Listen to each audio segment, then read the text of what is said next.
Due to the current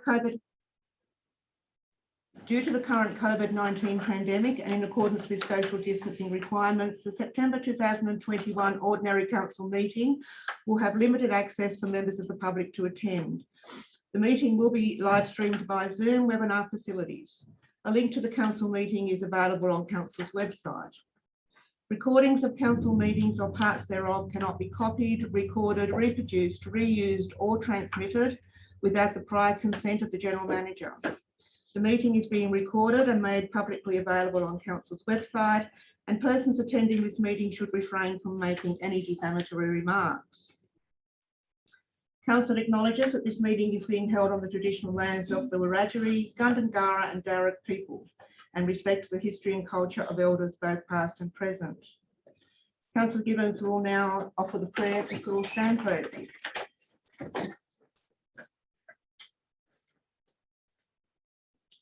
Thank you again, Lord, for being with us again tonight. We ask again for your guidance and inspiration as we endeavour to make the right decisions for our community. I thank you, Lord, for the quality and knowledge of management staff and councillors who give up their time and the commitment that we give to our people. Thank you for the replenishment of our water supply and the impending abundant spring, which brings great beauty to our countryside. I thank you, Lord, and I place these prayers before you. Amen. Amen. Thank you, Councillor.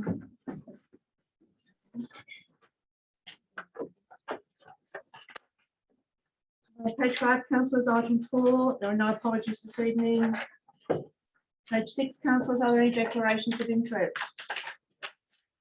No declarations, thank you. Page 7, item 6, presentations.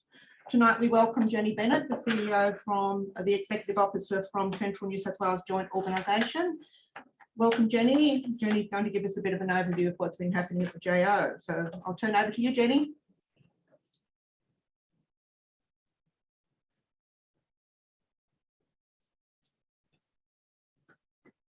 Thank you. Thank you very much. It's always wonderful when the IT works eventually. I understand, Sharon, you're putting the presentation up for me. Is that correct? Yes.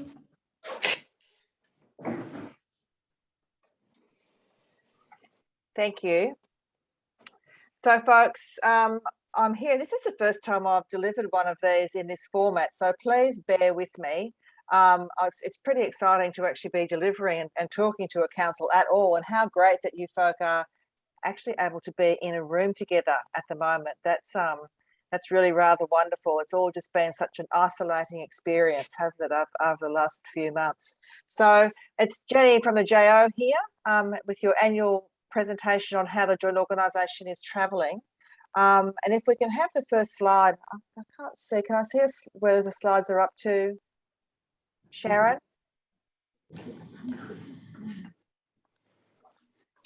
First slide is transitioning from Central to the Central New South Wales Joint Organisation. And as you can see, we have 10 members now as part of the joint organisation, whereas the old ROC used to be a much bigger entity. And I think I've spoken to you folk in the past about the primary differences between what was Centroc and the joint organisation is the fact that we've been regularised under the Local Government Act now.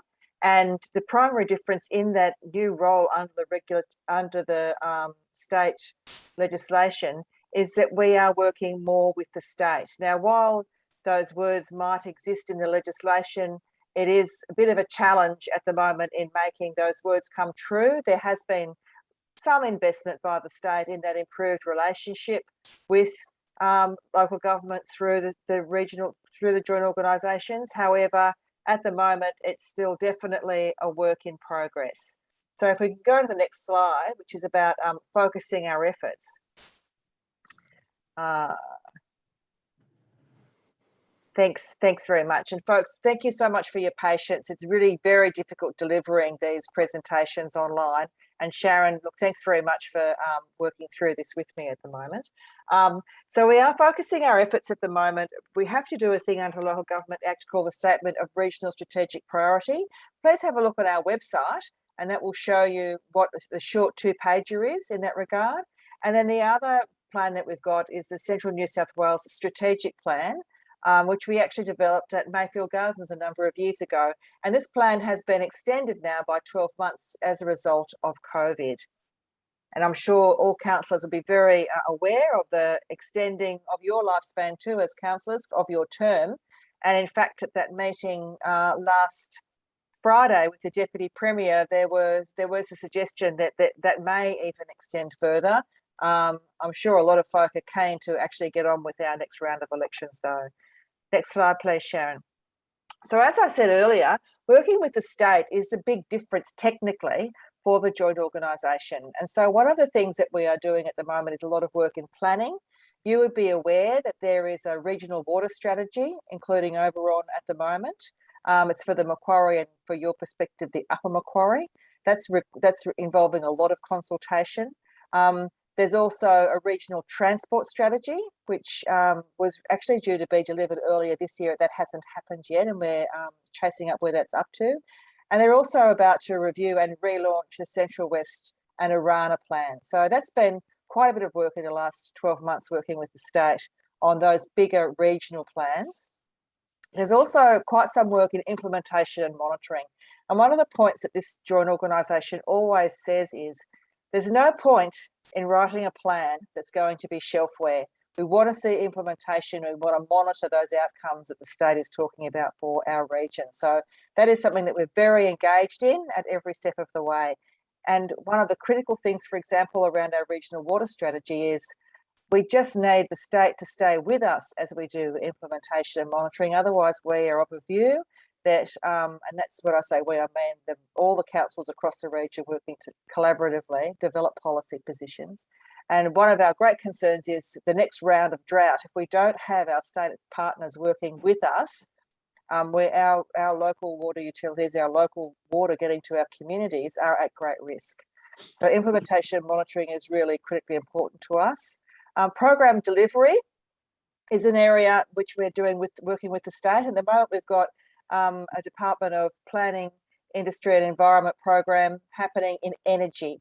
So this is a really interesting project working with the state where they're actually investing. We can co-design what the investment is. They've got an MOU with all of the councils across the region and all the way across Central New South Wales now. I think every LGA has its own energy plan that there is either completed or near completion, and then a number of other projects are in play. That's a really interesting and different approach by the state. So instead of it saying you will compete for this piece of funding, it's saying, would you like to co-design how we're going to spend money in your region? And that's definitely a much better model from our perspective. Another question that we're really challenged with, quite frankly, in Central New South Wales is how do we do regional development with the state? Whether it, I can see, Matthew Webb's online. Good to see you here again, Maddie, after our earlier conversation today on tourism. But it's really quite challenging. How do we work with the state on regional development? It's really not a very coherent or very strategic approach. And it's something that I think as a group of councils providing advice to your next council, that is a real challenge and something that I think we should be taking up regionally.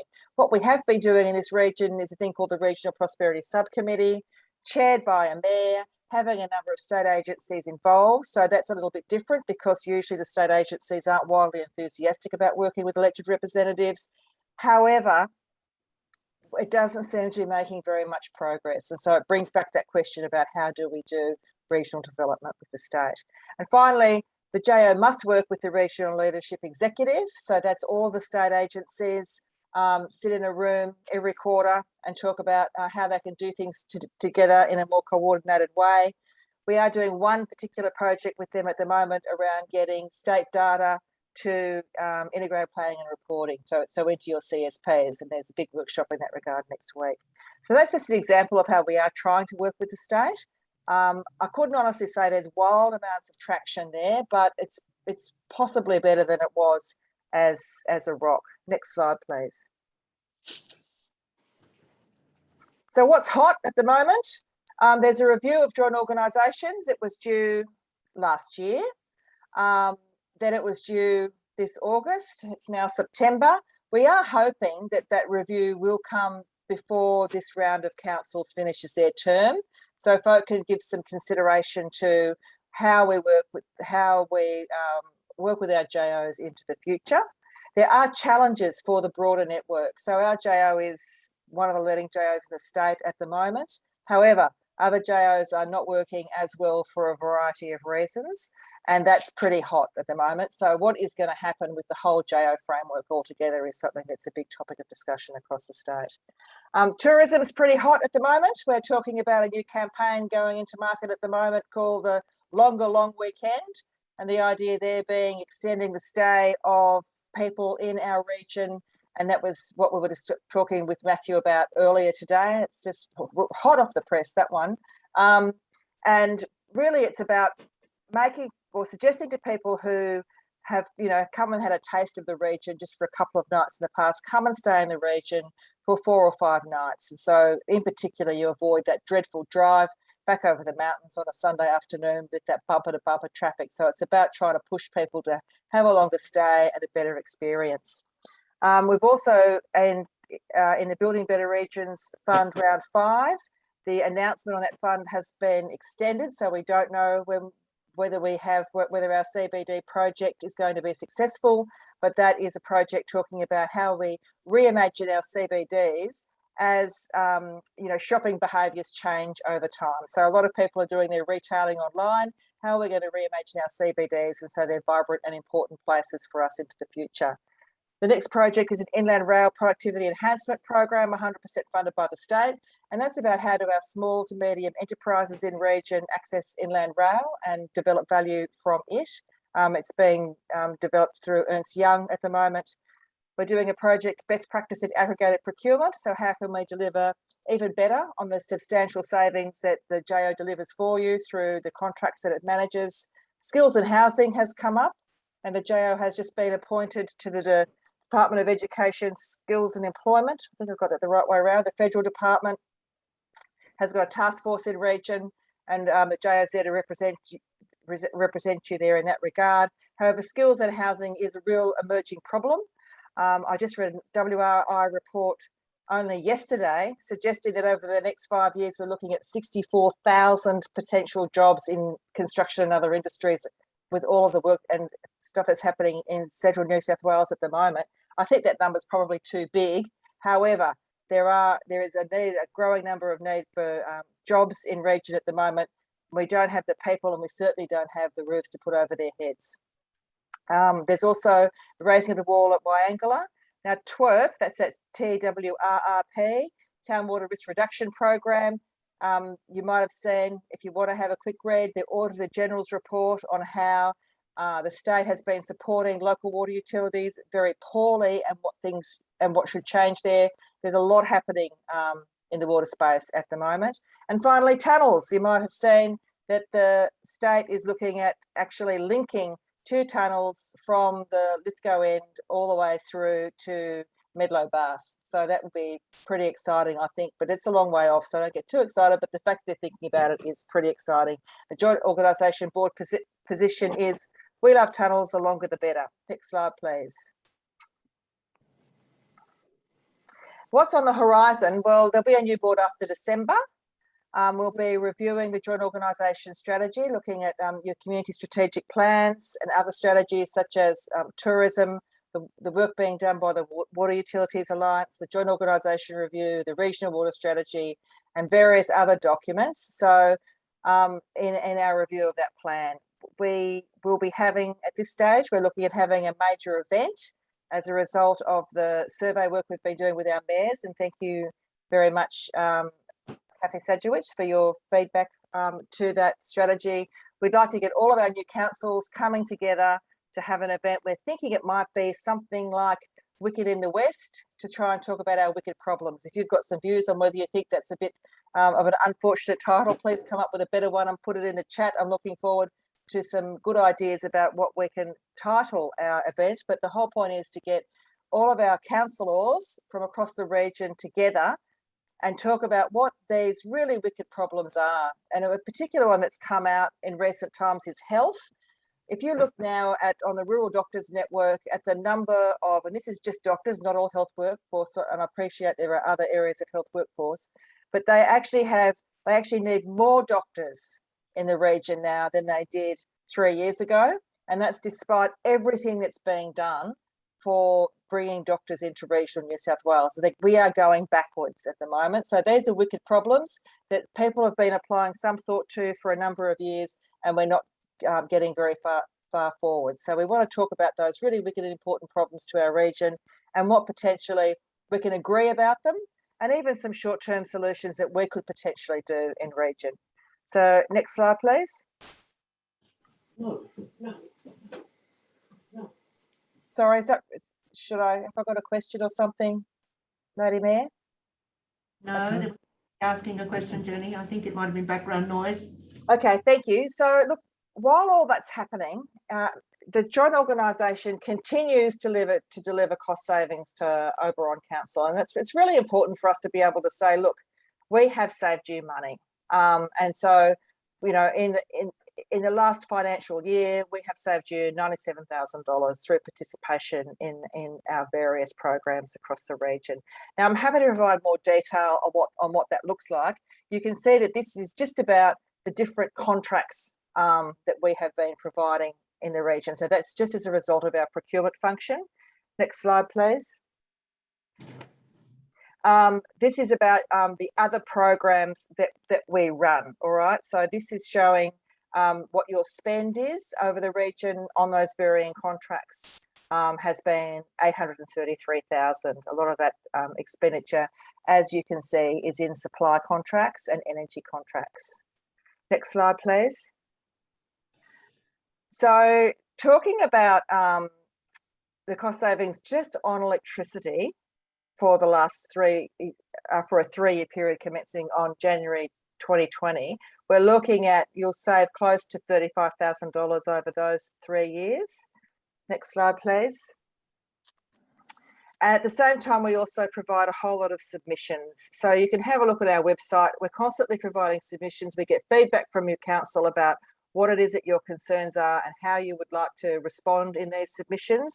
And please have a look at any of those up on our website. Next slide, please. We are constantly developing new contracts. At the moment, we've got a total of 29 contracts with over 42 contractors, and that's constantly growing. Next slide, please.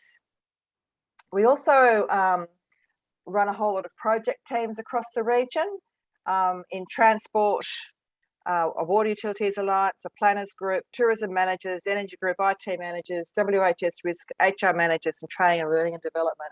And what this means is that your staff talk to the staff all the way across the region, and they share experiences, problems. They've got someone they can pick up the phone and have a chat to about any of their concerns. They learn about leading practice and they get tips and tricks. All of these groups have also got a strategy. They typically ask for contracts to be run on behalf of our procurement team that actually, develops better practice across the region. So, for example, the IT managers did cybersecurity. That sort of stuff's going on all the time. Next slide, please. We also work with other joint organisations. We're working with 3 joint organisations, the South on Southern Lights, which talks about LED deployment. Same group around best practice in aggregated procurement.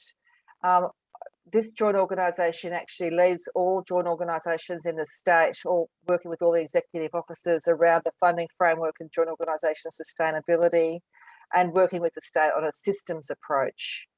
Next slide, please. So just a quick one, the Southern Lights project. It's been led by Riverina JO, so it's great. They do all the heavy lifting. Oberon installations on LED lights are underway now. As of the 1st of September, 484 LEDs have been installed of the total 498 lights in service. Next slide, please. Tourism is another area where we do a lot of work, and that particular picture there, I think that's from the Australian Traveller, March 2021. Thanks to Maddie, he's been a great supporter and a great resource. So all of our tourism managers share information, and Matt is a leading tourism manager, so you're very lucky folk in Oberon to have Matt. He's always thinking of great, good new ideas and provides support into the region as well. So we did in the last financial year get 2.44 million worth of public relations value and over $814,000 in equivalent advertising value, really for a comparatively very small spend, and that was up from $1.5 million the last year. So it's but the tourism programming is doing very well. Next slide. So that's just a quick overview of what we've been up to. I hope I haven't taken up too much of your time. Thank you very much for having this year's presentation. First time I've done it online. I hope it wasn't too scary. Thanks, Jenny. You happy to take a few questions? Absolutely. Councillor McKibben. Thank you, Madam Mayor. Jenny, I could just ask you about the inland rail productivity Yes. inquiry. In relation to that, obviously one of the biggest issues about connectivity to the inland rail at Parks or wherever from places around here, and in fact to the Sydney Basin, is the state of the railway between Bathurst and Lithgow, and then I'd have to say Lithgow obviously to Penrith. Obviously we've got a new Badgerys Creek Airport, as you're very aware, going ahead, and we have connections to Port Botany, but we'll also be needing connections to Parks, and that may be as far as from here and obviously from Lithgow. What is the GAO doing in trying to influence the government at the very least, bearing in mind that they're bringing these new locomotives that can to replace the XPT that can operate on electric or in a diesel electric mode, to do something to at least straighten the rail line between Lithgow and Bathurst, noting that there is a submission by the forestry hub here to have a line running from Oberon to Taranard to connect into that line, and also ultimately noting that these locomotives can quite easily travel in tunnels because they don't have to get rid of emissions because of the nature of these, of tunneling under the Blue Mountains to basically the Nepean from Lithgow, because freight is becoming more and more important. Obviously, passenger side of it is an adjunct, but the freight side is becoming more and more important. And there may well be stuff from Western Sydney in particular coming through the mountains out to Parks to link in with the inland rail to either go south or go north to Toowoomba and ultimately to Brisbane. So that's there's a lot to unpack in that question, and I'll just tell you where we're up to basically around rail, including freight rail at the moment. So you'd be aware that the state government has been working on what they're calling very fast rail, although I think in our region the bureaucrats are calling it faster rail. So I think it sort of might have slowed down a bit by the time it's got over the escarpment. This region, so 2 Parks, is included as one of the train lines. And I'm very aware that the Transport for New South Wales folk in our region are advocating hard for that work to happen. GAO policy at the moment is that we certainly want to see those linkages this side of the mountains. So that's between Orange and Bathurst, and then between Bathurst and Lithgow. If we can straighten those pieces of the line out, that would actually really facilitate growth and development and vibrancy across those 3 larger communities in the Central West. So that's one piece that's happening. We're also developing, we have an existing strategic alliance called the Strategic Transport Group. This is now going to be administered by Transport for New South Wales. And the point there is that they are going to bring all of their different sort of bureaucratic weight in, working with elected representatives, so our mayors in the region, to advocate for the outcomes that we're looking for. Then there's another piece in that which is working with Western Sydney. So our group of councils is working with the Western Sydney Dialogue to build those relationships back into Western Sydney, particularly aiming at that Western Sydney airport. We do have, and I'm happy to share it with you, send you a copy of our advocacy policy, which does include that work around faster rail.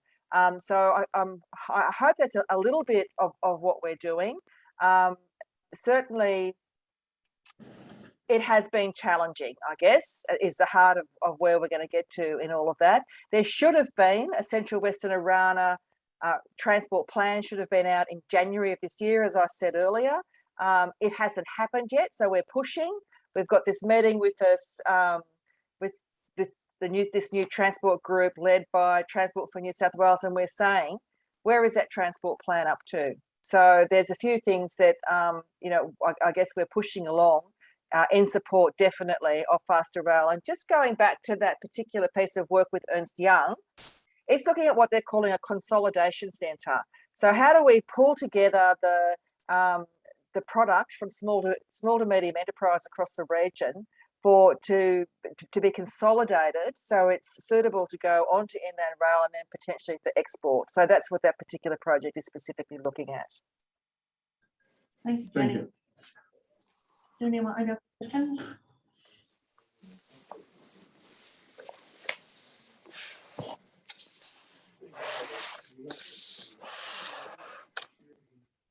Work that the JO are doing. I understand, and we get quite a lot of information about the Wyangala project.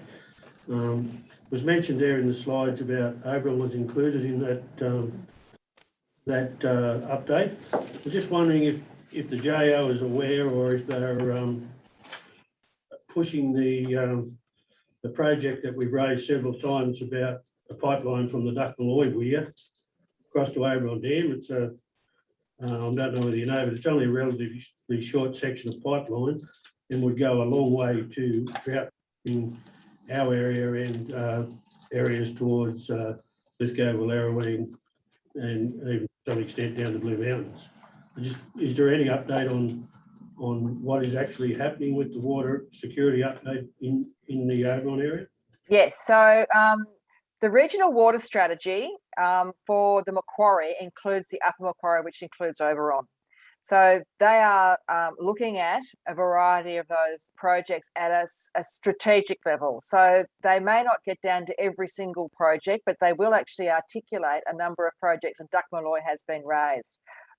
Also, the broader security around Oberon Dam to ensure that it provides a level of security for the township of Oberon. And so we're discussing things like false floors in dams and what they might look like. There is actually a false floor over at Lake Windermere, for example, in the Castlereagh, and that has ensured that no matter how ugly the stochastic modelling gets for the community of Mudgee, they will never run out of water. They have the most secure water supply in regional New South Wales, and that's because they've got a false floor.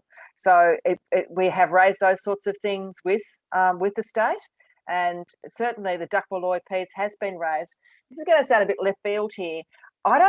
Is there a councillor in the room who knows the difference in lift between that Duck Malloy weir and the Oberon Dam? Because one of the things that's starting to happen in region now is conversations around the nexus between energy security and water security, using that dam hydro sort of, I can't remember the exact word for it, but that, Chris, you might be helpful. Perhaps a charged hydro system? Is that what you mean?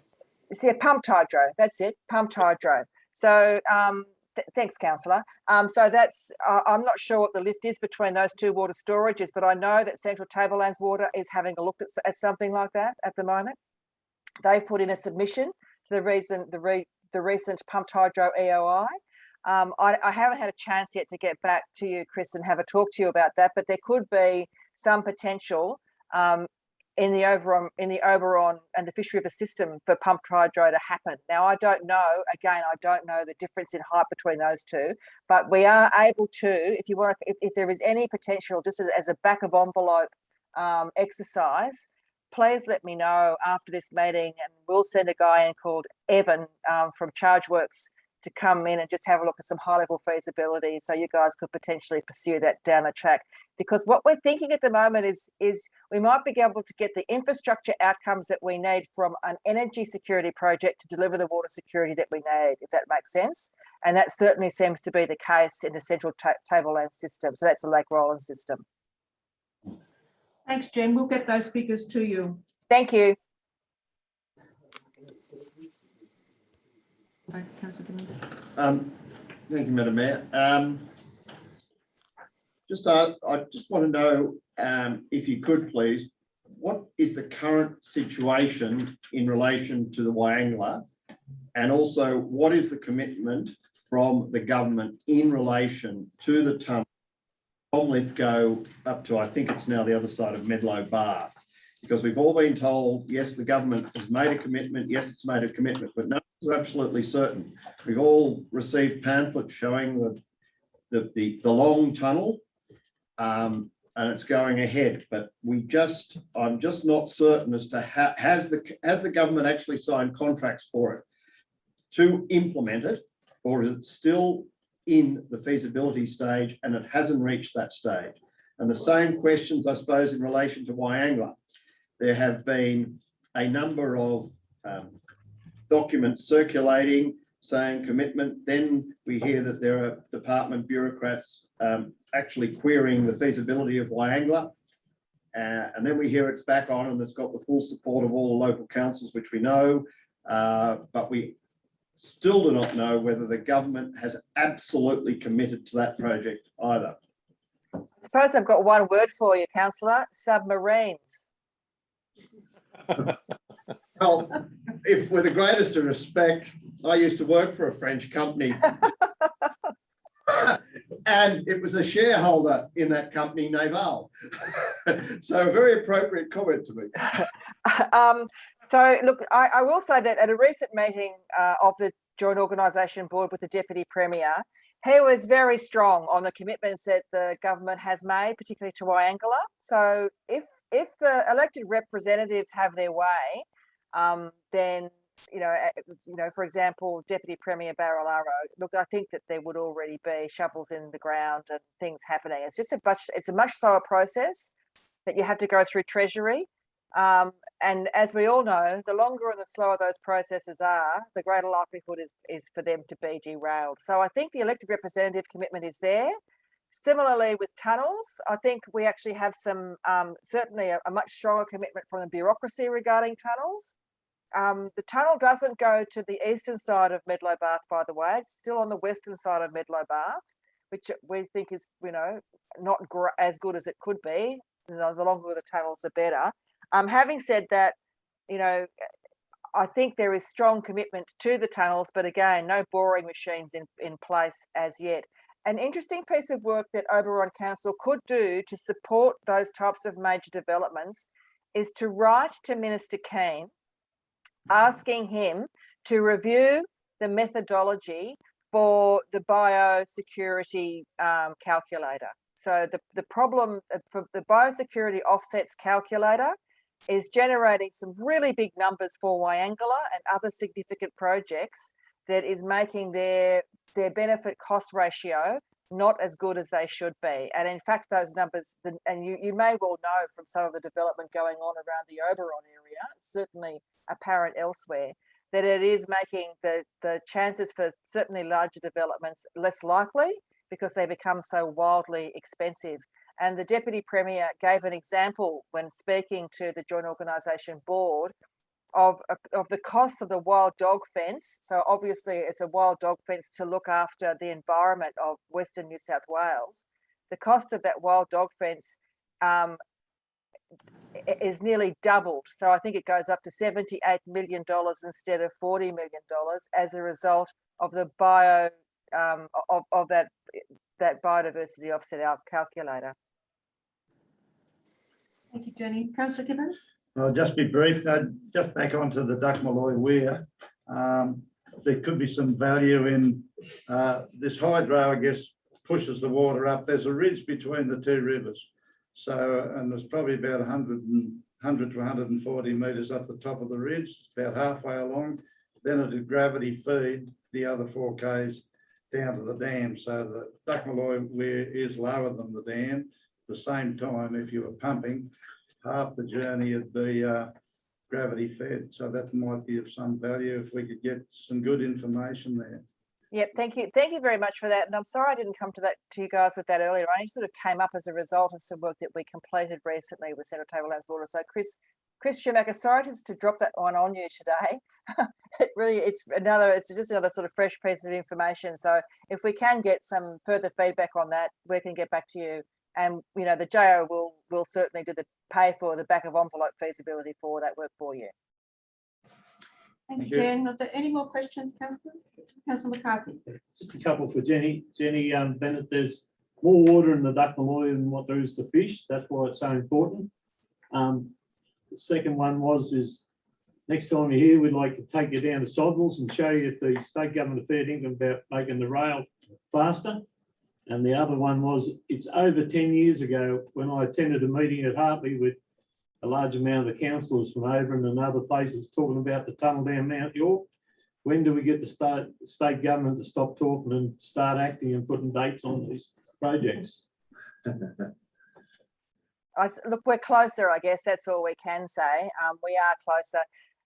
I mean, the issue for us at the moment, which is why we brought in this project called the Longer Long Weekend, is people coming to our region and leaving our region are spending so much time winding up that Western Escarpment, and that's not going to be fixed by a tunnel anytime soon. So I think on the one hand, yes, we've got to keep the asset on the state government to make these things happen as soon as they possibly can. But the other is that we've really got to protect our reputation to our visitors in the short term and look for strategies to get them to stay longer so they don't have that terrible congestion heading up the mountains, because that has been really bad when COVID sort of comes off again. So we think that we're going to have that dreadful congestion again, and we've really got to do something about that. Thank you, Jenny. There's no further questions. Thank you for coming along this evening. Very informative. Thank you. Always a pleasure. I really look forward to seeing you guys in person soon. Hopefully soon. Good night, Jenny. Okay, bye-bye. No, thank you. Okay, councillors, back on page 7, item 7, questions from the public. The public gallery is open to members of the community with social distancing requirements in place. Any questions from the public will only be able to be asked in person. The community is to be given the opportunity to ask questions at the commencement of the council meeting, and the mayor is to ask for questions from the gallery prior to the commencement of the ordinary meeting. Members of the public wishing to address council are permitted to do so, provided the following guidelines are adhered to. The person asking the question at the council meeting must clearly state their name and in what capacity they are acting. If the person asking the questions is acting as another person or organisation's agent, they must advise council if they have their prior consent or authority. Questions from the public is not an opportunity for debate with elected representatives or staff. It is an opportunity for the community to ask a question in relation to an issue or put a point of view relating to an issue that may be causing interest or concern. Due to time constraints, a time frame of 3 minutes per speaker is allocated. All questions and comments must be directed through the mayor, and in the instance of a question that cannot be answered, it will be taken on notice and a response given within a reasonable period of time. This is the only opportunity for a community member to address council during an ordinary meeting. Do we have a question from the gallery?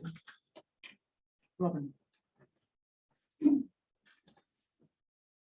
Madam Mayor, oh, sorry, Robin Wiseman, a resident. Sorry, of excuse me, Oberon. could I just ask you? Yeah, while you're speaking. See you clearly. Thanks, Rob. Robin Wiseman, resident of Oberon. Madam Mayor, General Manager, Councillors, and Sharon, good evening. Madam Mayor, I would like to put forth my questions and thoughts on the agenda 10.05, advocacy, COVID vaccination. Are you aware that the COVID-19 vaccine is currently in a trial stage until 2023? Can council go down this road of mandatory vaccination, which is not a legal requirement? According to Greg Hunt MP, Minister of Health and Aged Care, vaccination remains voluntary and the government respects the person's choice to make an informed decision on whether to participate in Australia's COVID-19 vaccine rollout. Is the council aware that the TGA figures show 55,016 adverse reactions and 495 reported deaths to date?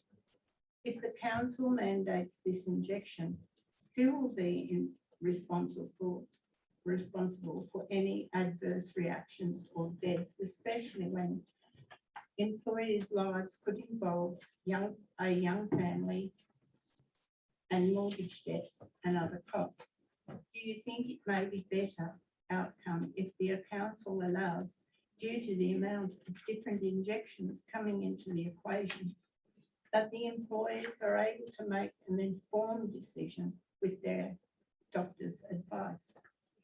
Are you aware that there are other variants from Africa called MU, and from California, a stronger variant called Lambda? There are reports that there is no protection from these variants from any of the vaccines available. Are you aware that there are court challenges happening here in Australia regarding mandated vaccination? I'm asking, please, be Australian and allow staff to allow their own informed choice in this matter. Allow them to govern their own lives and work out what is best for them with their medical doctor. Make a stand and stand up for your fellow Australians, staff, and your community. Thank you. Thank you, Robin.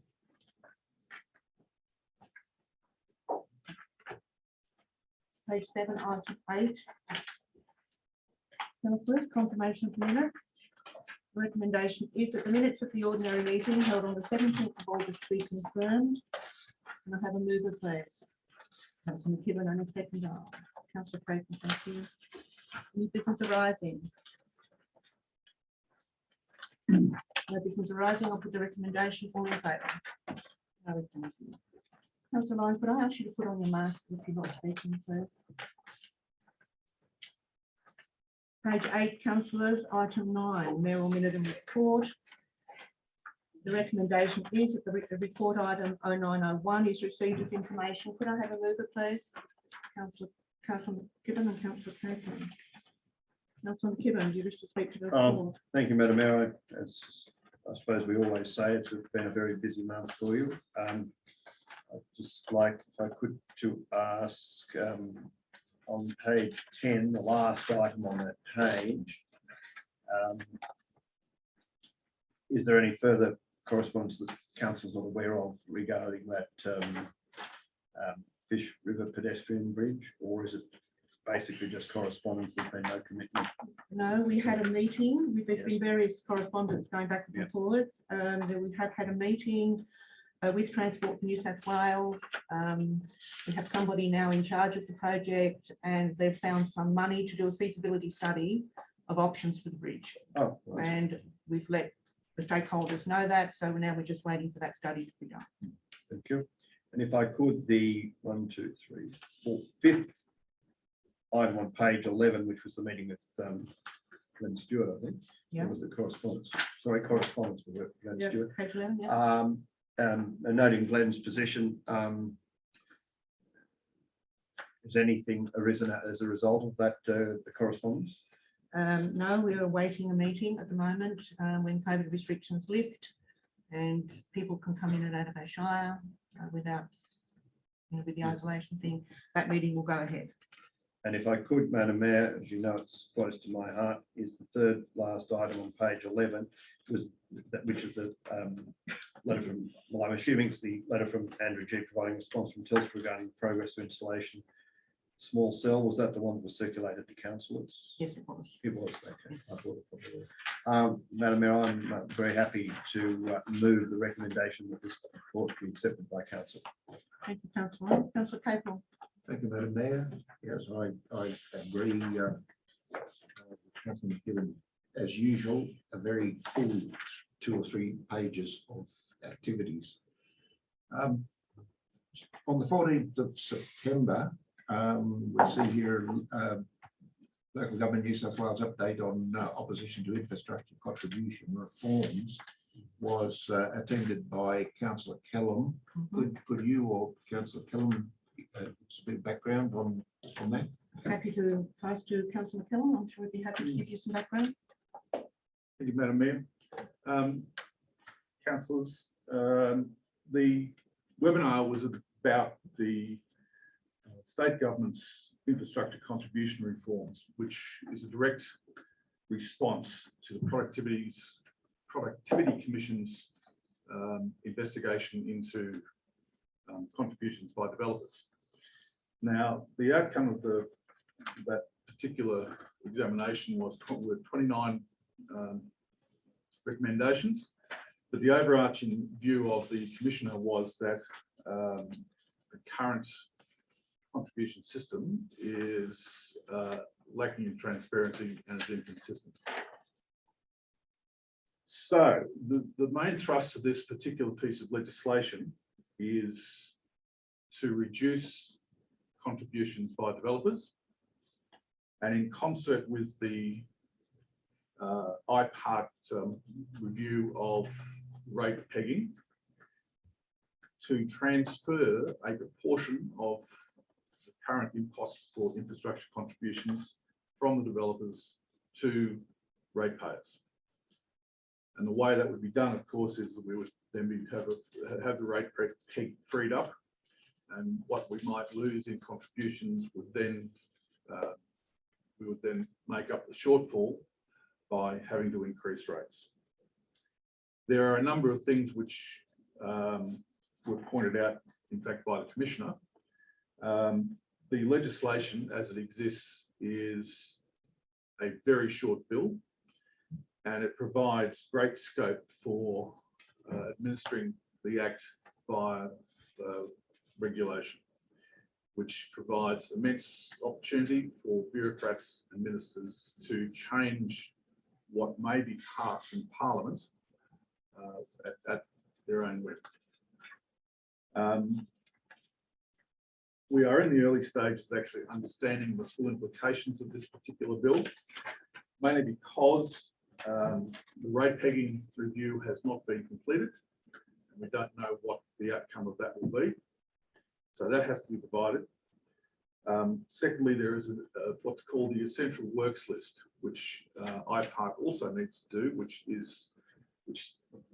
puts boundaries on what those developer contributions can be spent on. And the last thing is there needs to be visibility of what the proposed regulation from the state government will be. Now, the state government state parliament is sitting in, I think it's the 22nd of October. It is not likely that they will pass the legislation then, because there has been another House Parliamentary Committee review this, and it's stipulated quite clearly that in their view, the legislation cannot be passed at the moment because of the lack of the rate pegging review, the regulation, or the essential work list. Now, if the state government does try to do something like that, it's a reasonable expectation that without a majority in the upper house, that legislation won't get through. However, it is a major change to the way the founding principles of how we do infrastructure within the LGAs. And basically, it's always been based upon the person who is either causing the impact or is getting the benefit out of the redevelopments or the developments, pays the contribution. And ratepayers pay for the upkeep through rates. And that's been the traditional way of doing it now for generations. And this is a significant shift in that. The local government of New South Wales is mounting a significant campaign, which I think is quite easy to support.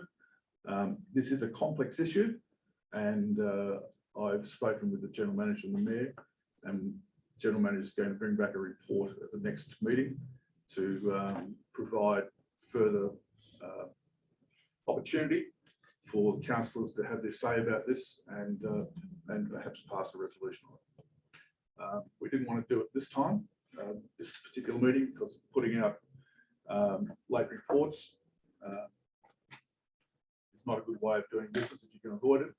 And we can continue to support local government New South Wales over the next little while until a resolution is made by this council. Thank you, Councillor. Can I We have just a follow up, if I may? Yeah. So in the meantime, Madam Mayor, is it a good idea for us to be broadcasting this far and wide to our business organisations, our rural ratepayers, because it's the ratepayers who are going to be paying the penalty for this activity. If I'm reading the what I've read about it through the week, so I think there really hasn't been very much said by other organisations, as far as I'm aware, business organisations, but they might be winding themselves up with a little bit of luck. But I think we could probably do our bit in this area to stir up some of the business organisations. Yeah, happy to send anything on to them. I think it's a good idea to have a full report of council before we come to a resolution of support, and that's where we can deal with this issue. It's really, we've got an overview through the correspondence, the Mayoral Minute, and I think we'll get a comprehensive report back in October. Thank you. Any other comments, councillors? Councillor McKibben? Sorry, Madam Mayor, it's just a follow on from Councillor Cable's comments and Deputy Mayor Kellum.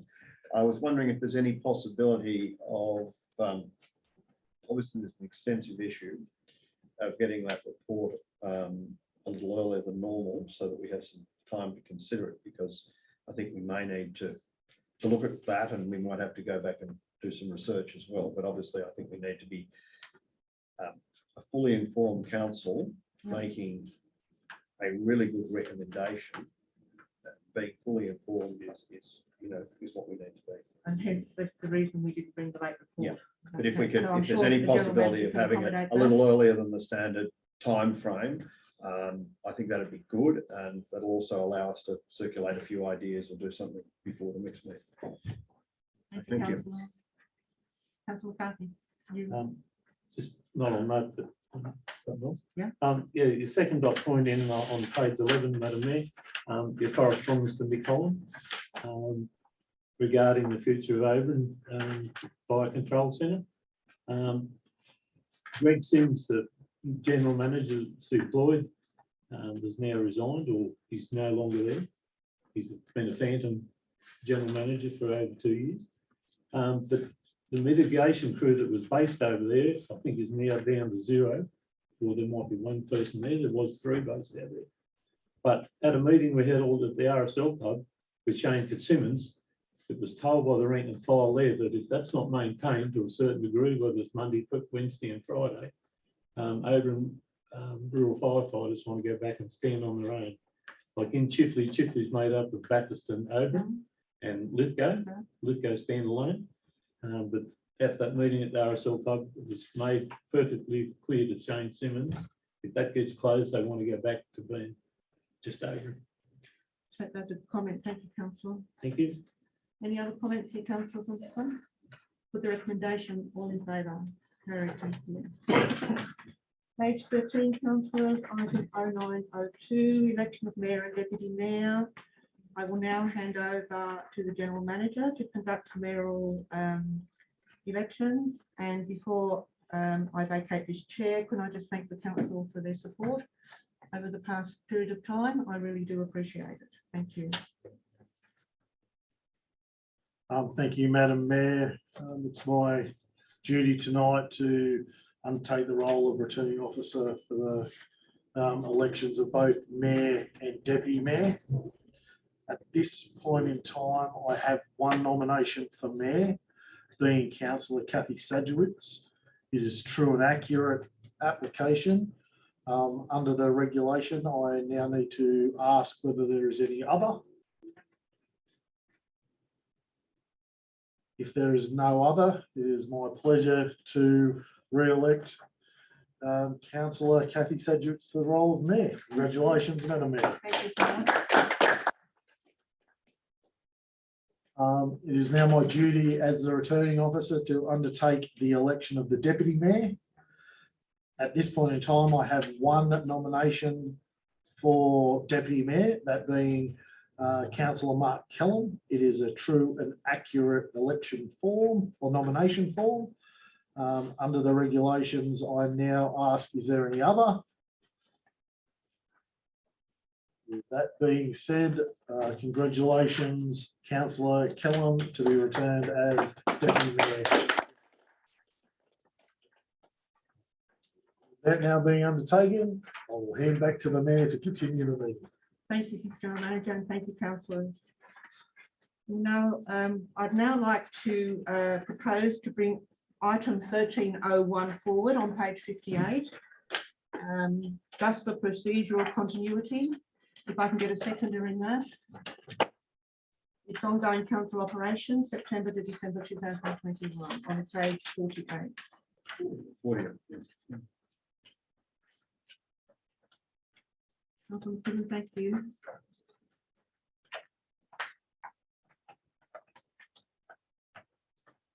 Councillor McKibben, thank you. Thank you, Madam Mayor. Obviously,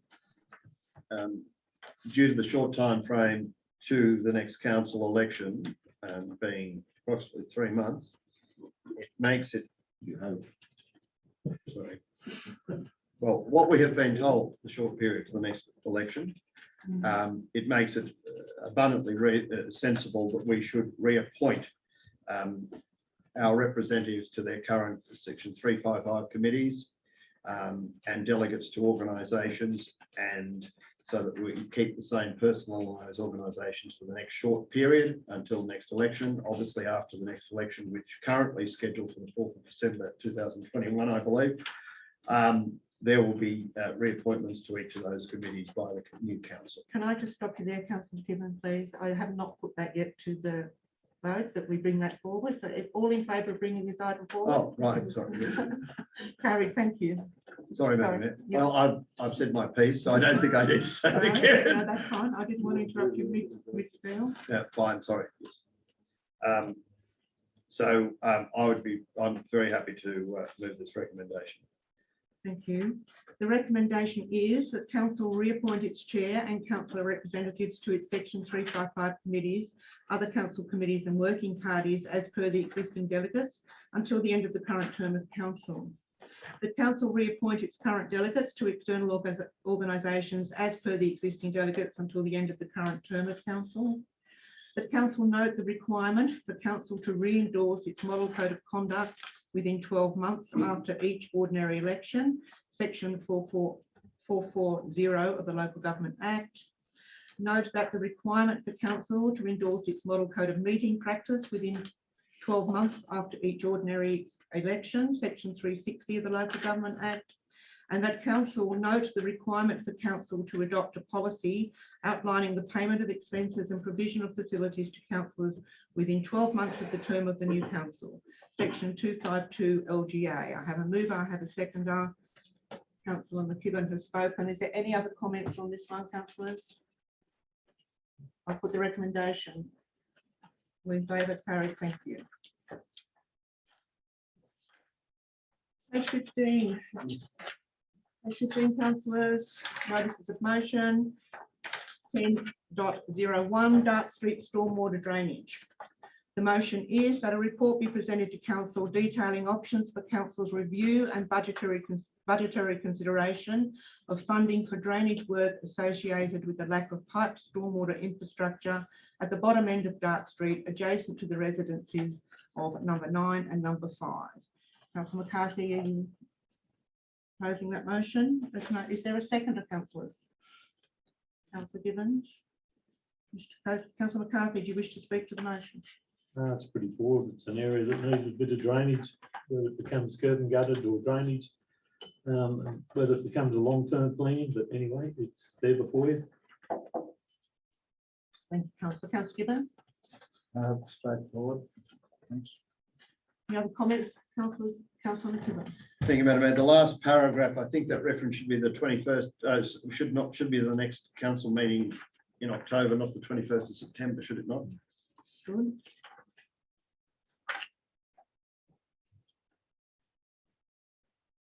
Apart from that, I'm happy with the motions. Any other comments, councillor? All in favour? Carried unanimously, thank you. Page 16, councillors. Item 10.02, tracking of development applications. There's a motion there, councillors, that Oberon Council in the Director of Planning and Development monthly report be provided with a flow chart of all development applications submitted to Oberon Council showing submitted date, commence date on which staff act, pause date and time if any more information is required, completion date of assessment and when it is determined and ready for applicant to proceed, and date available to applicant. Is there a seconder for that motion? Councillor Thank you. Councillor McCarthy, do you wish to speak to this? Yes, Madam Mayor, certainly do.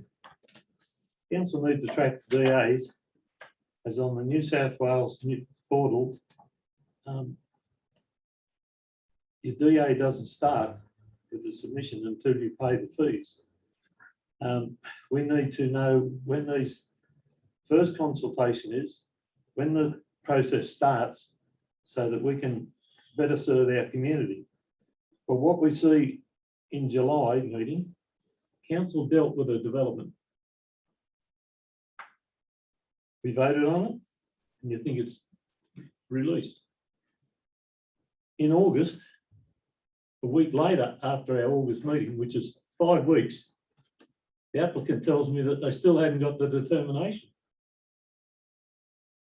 Like, what are we doing? 5 weeks after we deal with it, we should be the last line. In other words, it's any modifications, they all come back to the council for consideration.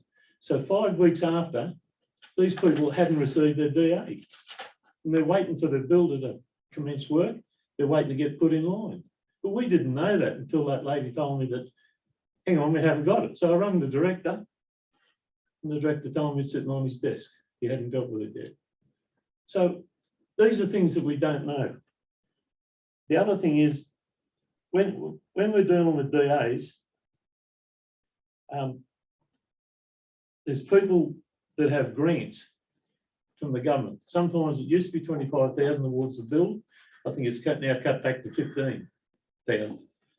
But there's a time frame on it. If they don't get started, then they lose that grant from the government. It's to start building and start infrastructure. These are the actions that we need to track. We need to know why these things haven't been dealt with. And we're just told that no information or whatever, but we should know the flow chart. Now, with the director's report, it says that there's a tracker. Well, I don't agree with that in respect that there was a DA placed in June this year, and I rang on Monday to find out where it is, and he's dealing with it now. June. So it wouldn't have been on the website. It wasn't required at that stage.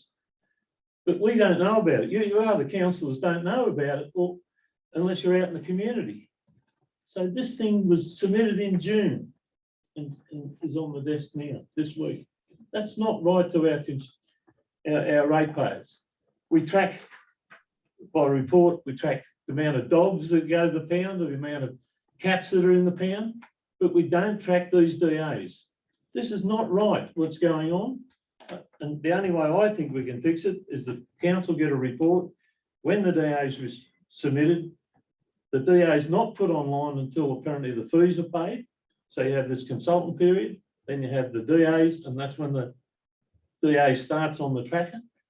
And then you go back to information. And the worst part about this is if you talk to one family that's been consulted on an OIDO development, and the slab was poured to secure the thing, they get asked 3 lots of information, provide the information, next thing you know, they get another requirement for another lot of information, not relevant to the first 3 questions. We don't know this is out in the community unless we have this flow chart. And that's all I'm asking. I'm not asking you to cut your wrists off, cut your wrists or anything. All I'm asking for a flow chart in the back of the director's report where the DAs are up to. Thank you very much. Thank you. Councillor Keckney. Yes, Madam Mayor, I understand Councillor McCarthy's frustrations because this is a question that I also get asked quite a lot. Quite frequently, people will come and ask, why does it take so long for my DA to be approved? Why is the process so long? I understand that it's bordering on operational, but there is a frustration out there with some of our ratepayers and some of our builders.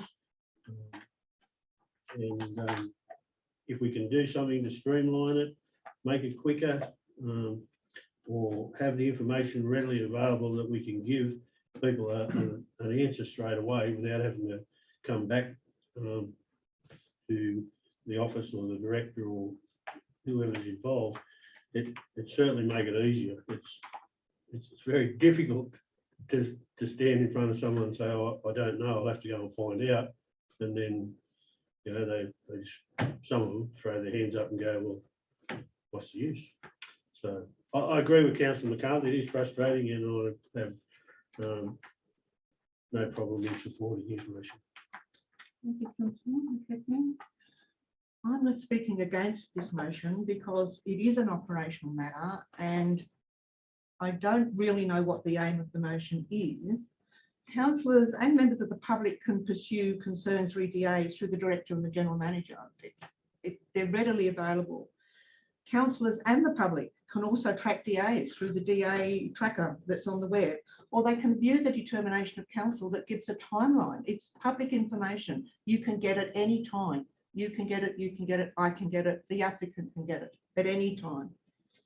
To provide that information that's been requested through the business paper, I think would be time consuming, because if you get a DA that's got issues and long time frames, you've got to substantiate those time frames in that report.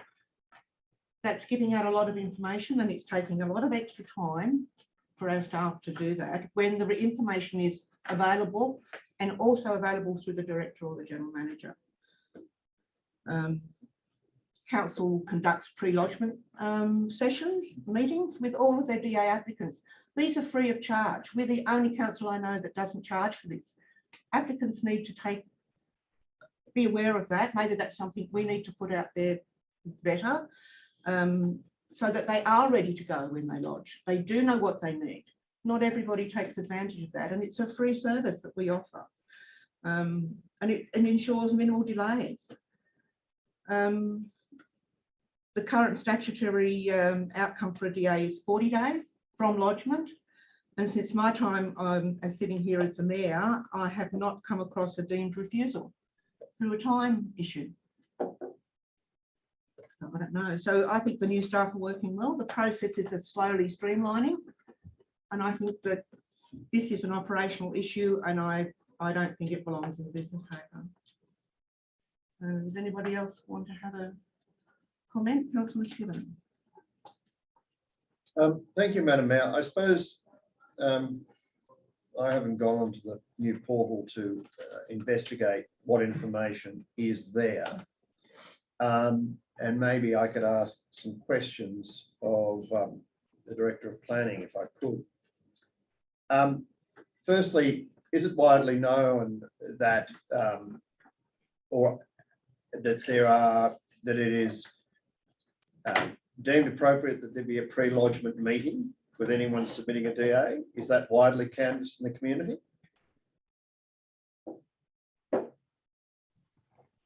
Through the chair, Councillor, it's my understanding it is, and it's also on our website for when applicants go to review what's required for lodgement. They can, they will see that there is an offer for a pre-DA meeting, and it has been ongoing for a long period of time. So my second question, if I could, through you, Madam Mayor, is if a DA is submitted without all the required information in the portal, is it considered submitted, or it's not considered submitted until all the relevant information is provided? Through the chair, the application is not submitted until all the relevant information and fees are paid. Then it is lodged. Right. So the time clock really only starts running when all of that has been done. Is that correct? Through the chair, that is correct, yes.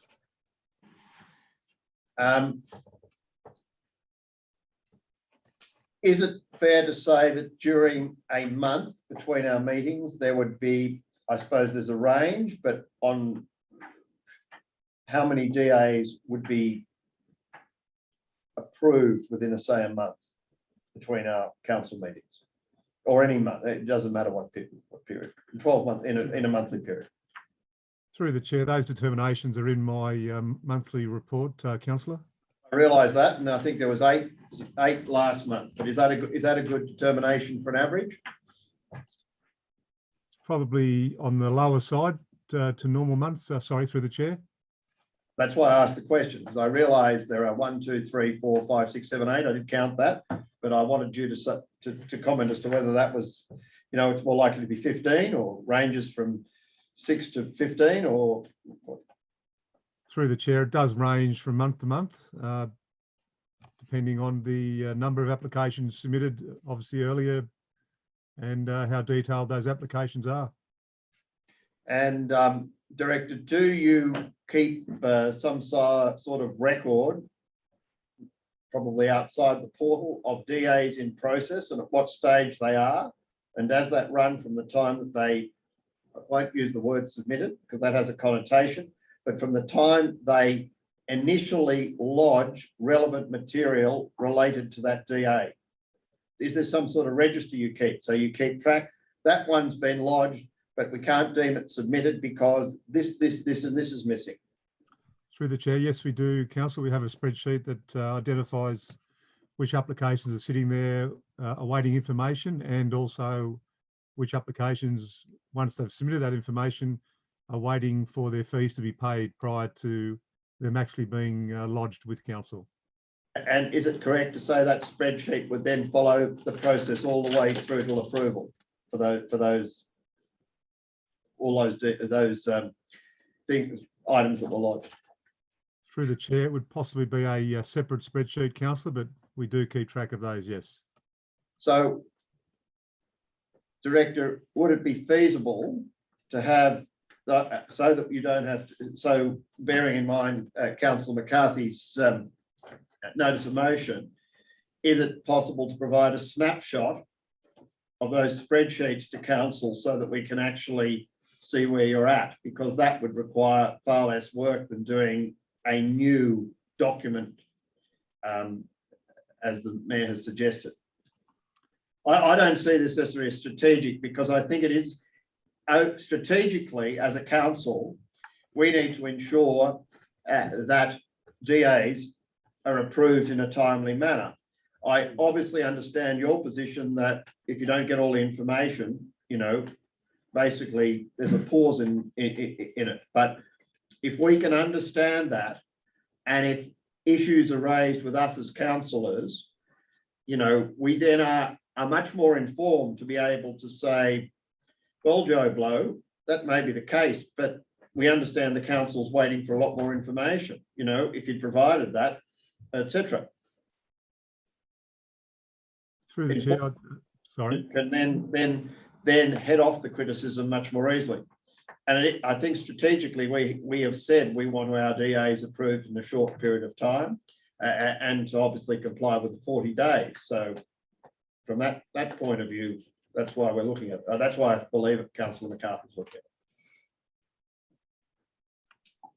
Through the chair, certainly a snapshot could be available. As the Mayor mentioned, there'll be certain reasons why there is a stop the clock, why the clock has stopped. However, I'm available any day to take a call from a councillor and provide a briefing on any DA that has been lodged at any time. So that's available at all times, councillor. And those spreadsheets would obviously cover the issues raised by Councillor McCarthy in his motion. You know, we may not use submitted date, but the original lodgement date, and maybe, you know, it's then all the other things, and then the official submission date would be in that spreadsheet, and thereafter it would follow on. I'm just trying to, I realise there may have to be a slight tweaking of the wording to fit with the word submission and lodgement. Thank you, Councillor. Councillor Capel. Thank you, Madam Mayor. When I read this, I have to admit that I did have some concern about it. particularly that it really is an operational issue. And my immediate thought, as I read it, was all of those issues that Councillor McCarthy has raised could probably be more quickly dealt with by a phone call to the director. And I think you said that, Madam Mayor, yourself. I think we're doing something here, asking for something to be done here that's just absolutely unnecessary. And yeah, I'm definitely against it now, Madam Mayor. And particularly the other thing is, the more jobs we give directors to do, the more it's cutting into the time that they have to do the things that we want them to do. And we seem to be pretty good at doing that, I think, asking directors to give us more and more information without taking into account the time that it takes those people to find that information and present it for us. Thank you. Councillor Kellam. Thank you, Madam Mayor. I think this motion is more about a lack of understanding by the public. And I'm not criticising it not understanding how the system works. The fact that all information needs to be gathered for the DA prior to the fees being paid, and that is at the start point of the 40-day period. I have some sympathy with Councillor Capel's view that we're loading directors up each time with more and more reports, when in fact, as a council, we should be better informing people of how the system works, why it works, and where they can get information. And I think several people have said, you know, you can just make a phone call with the director or his staff and get an answer on where your DA is. I get a strong sense that there are probably a few problems with the DA system, but I also sense there are a number of problems with people's expectations, unrealistic expectations of it, and not an understanding of how the planning processes work. Thank you, Councillor. Councillor Doney. Can we unmute Councillor Doney? I'm just seeking to unmute. Can you hear me? Thank you. I would support the last couple of comments, Madam Mayor. I think most issues that come up can be dealt with communication with the professionals we have on staff. I think delays, of course, time is not the only outcome in a DA. It's an application of standards. It's an application of key issues of the local government's responsibility through its development control plan. And my desire is to see gradually us become much better planners, not just time being of the only issue. I think the director has pointed out that he is available for those issues. Building a house and real estate is such a personal point of view that people become very anticipatory about it. And I can understand that. That's often more an emotional thing than a practical thing. So I support us becoming better planners, and I do not support this this motion. Any other comments, councillors? Councillor McCarthy, would you like a right of reply? Yes, Madam Mayor. What I was trying to achieve is some sort of spreadsheet. We've just heard from the director that they actually use that. So why isn't it just printed in the back of our book? I don't want to be ringing up the director, finding and wasting his time getting information, taking time away from when he could be doing his job. Wouldn't it be easier if the spreadsheet is available and they're using it in the office, just be printed in the back of our book? And it's all we're asking for. And if you have a look on the determinations, like Councillor McKibben said, there's 8. Number 1 and number 6 are the same one. So they're if you give it a mean, you get frustrated. And like I said, that other one that's submitted in June, how are we only dealing with it now? It was pre the portal. Anyway, if you're happy to treat your ratepayers like that, then so be it. Thank you very much. I don't think that comment was called for. That Councillor is McCarthy. called Thank for, you. Madam Mayor. I'm going to put the recommendation, councillors. All in favour? For or against? One, Sorry, I think Brenda was for it. sorry. Can I ask again, councillors, who is for this recommendation? 1, 2, 3, 4, 5. Motion's carried. Thank you, councillors. Against, who'd get against, Sharon? Against, councillor Donny, councillor Capel, councillor Sadowitz and councillor Callum. Yep. Thank you. Page 17, councillors, item 1003, trial of telehandler at Oberon Waste Depot. The motion is that Oberon Council trial a telehandler with a minimum 2-metre bucket and forks to be used at the Oberon tip. Councillor McCarthy, you're proposing that motion? I have a second. You have a seconder? No seconder?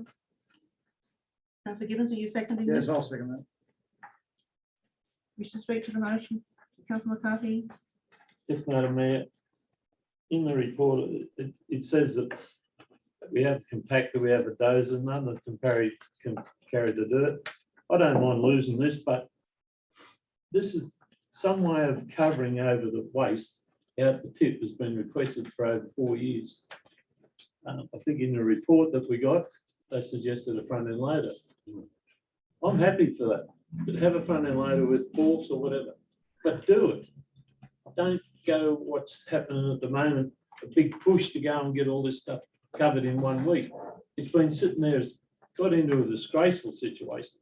There's more covered there than when I told poor old councillor Capel out there one day. There's more uncovered rubbish out there now than ever. But I was out there one day and I followed him and showed him that it had need to be covered over. That'd be probably 4 or 5 months ago. But it's happening now. But we shouldn't have to, the staff that's out there should be able to cover over each week that comes in.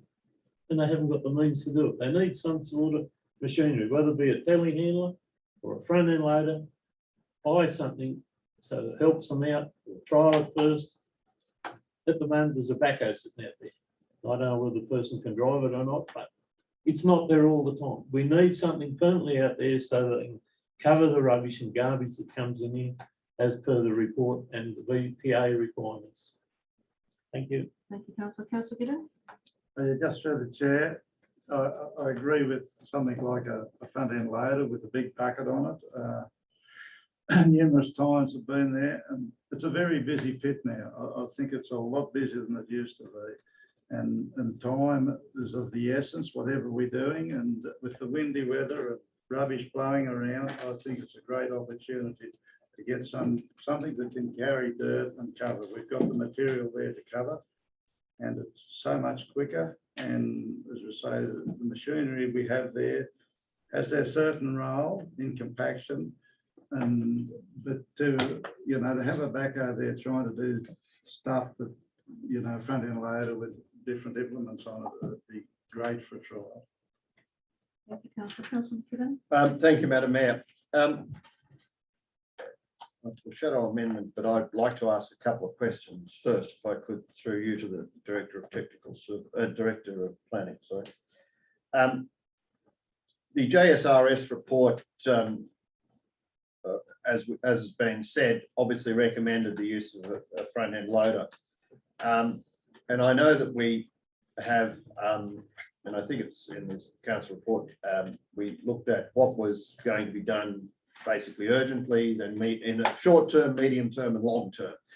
I just can't recall whether the front end loader was in the short term, medium term and long term, and I apologise for that, but I'm sure I could ask you, Director, you recall? Thank you, Councillor. Through the chair, it is within the short to medium term recommendations, Councillor, and it's something that I'd like to take on notice and consider as part of those short short-term and medium-term recommendations, and in discussions with our consultant, my plan is to bring back a report to council in October with some recommendations.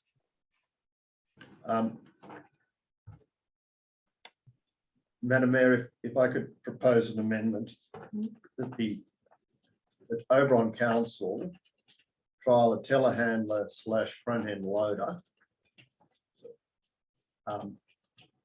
Now, I don't know that a front-end loader will necessarily have forks. Machine. All right, with appropriate attachments, I think maybe with appropriate attachments to be used at the Oberon tip for covering garbage, in line with the JSRS report.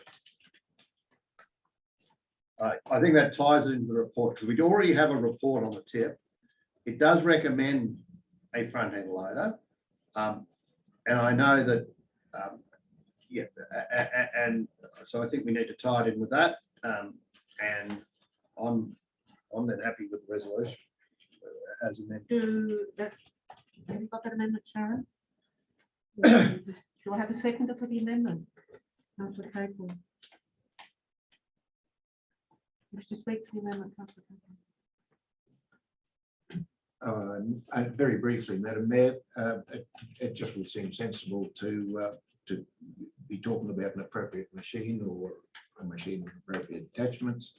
And because it's in the short to medium term plan, I think it's a good idea to start something happening. Thank you. Any other comments on the amendment, councillors? I'll put the amendment. Sorry, Councillor Donny, I'm sorry. Thank you, Madam Mayor. I appreciate the difficulty. Thank you for your patience with this arrangement. I'm reluctant to force the hand of the professionals. They need to make their decisions, but I do certainly think that this key problem of the tip and its untidy nature is something that we need to act on, and I'm happy to support the amendment. Comments, councillors? I'm going to put the amendment. If I could read it, Sharon, I haven't got it written, sorry.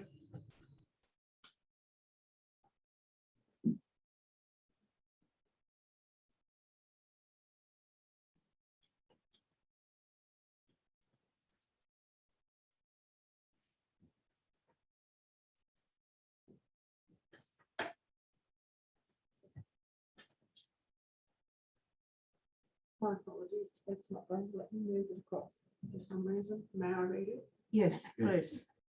That Oberon Council trial a telehandler with a minimum 2-metre bucket and forks to be used at the Oberon. No, the amendment. Please. My apologies.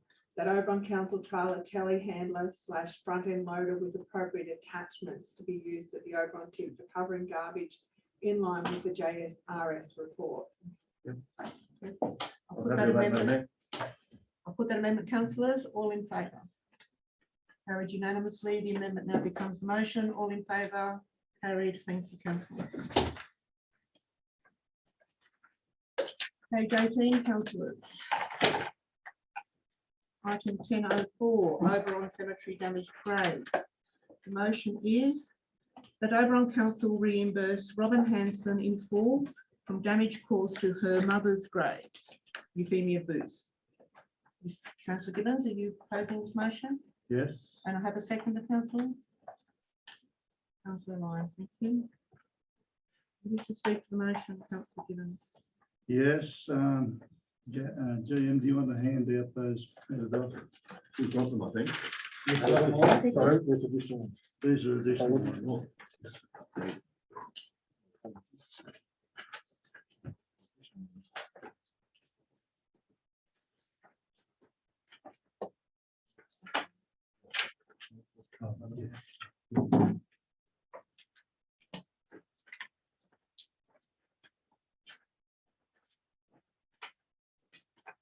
Right, so we had an unfortunate incident at the cemetery a little while ago. And I think it was a fairly ordinary day when it happened. I rang up the engineer about it after inspecting the damage from the trees, and was trying to identify with the insurer. I felt it was a different scenario when you have a tree that was planted by council compared to a tree that's growing naturally in the cemetery, and there are plenty of those big gum trees naturally growing. I don't think, and I can ask the question, whether it was completely identified to the insurers that this was a tree that was planted. And if you have a look, and whether it matters or not, we can all see that the running here and the 4 or 5 trees there. I took that photo, then I looked down at the grave and the continuation of the trees and where the stump fell over. So I could just ask first the process of what was transpired with the insurer. Was it pointed out that the tree was planted by the council, or were we just talking generally of trees in cemetery? Through the chair, I can confirm that the question wasn't asked whether there is a difference between there is a tree planted by council or it's naturally occurred. Right. So we didn't say this tree was planted by council, and if we had, it wouldn't have made any difference, you're saying? Through the chair, it makes no difference to us whether the tree is naturally forming or whether it was planted by, from council's perspective, based on the general manager's comment that's been made. So I believe that in no way was the interred lady responsible for the tree falling, and I'm considering that the fact that the tree was planted 40 years ago, that we should have some responsibility in dealing with it. And I'll just tell you a little bit about the lady that was buried there and her work in the community.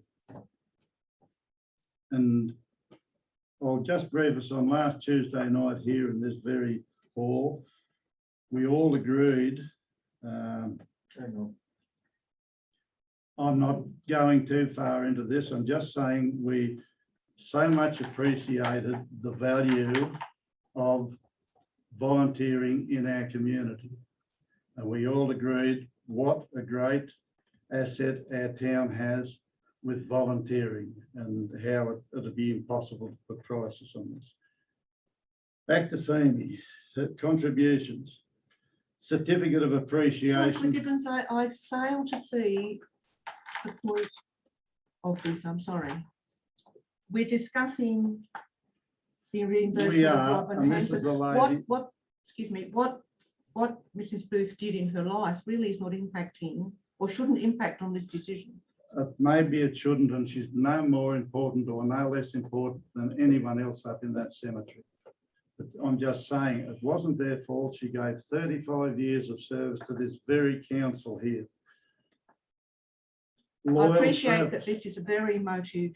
It is, and their family, you explained, there's only one lady left in the family, and she's very emotional and very upset when she saw the grave. And she had a company to look at it and to fix it up. And that particular company didn't want her to be paid until she sent the invoice to council, but she didn't work that way. I'm saying a person of great volunteering all alive, a tree that we planted that no one's responsible for falling, neither us or the person interned there, but I feel that we have a responsibility to make sure that the people that are interned there are safe. And I think the community expectations are fairly high on this. And it's a one-off thing. And what it will do will make us get a tree presentation order up or there, as Brenda Lyon pointed out at that particular briefing. And we can make this a one-off. We can make this a one-off because of the trees that were planted there. And I feel in this case that the council should front up and then be proactive in going around all the cemeteries. I thought I sent cemetery pictures to you all. There is not another cemetery in our council area, and there's plenty of them with no trees planted, no dangerous trees. They're all outside. I think this is a one-off, and in this instance, that we should make the payment. Councillor Lyon? Yes, I seconded this motion because, and I guess everybody's gathered trees are my thing. We live in a climate where there are a lot of eucalyptus trees. They have a propensity to break off, branches fall off, larger trees fall over. They have a very small root system. We know that. We have had an incident now, gives us an opportunity to assess cemetery. And if this, when there is damage, I was under the impression that an insurance policy would pay. If the tree had fallen down the other way and no damage was done,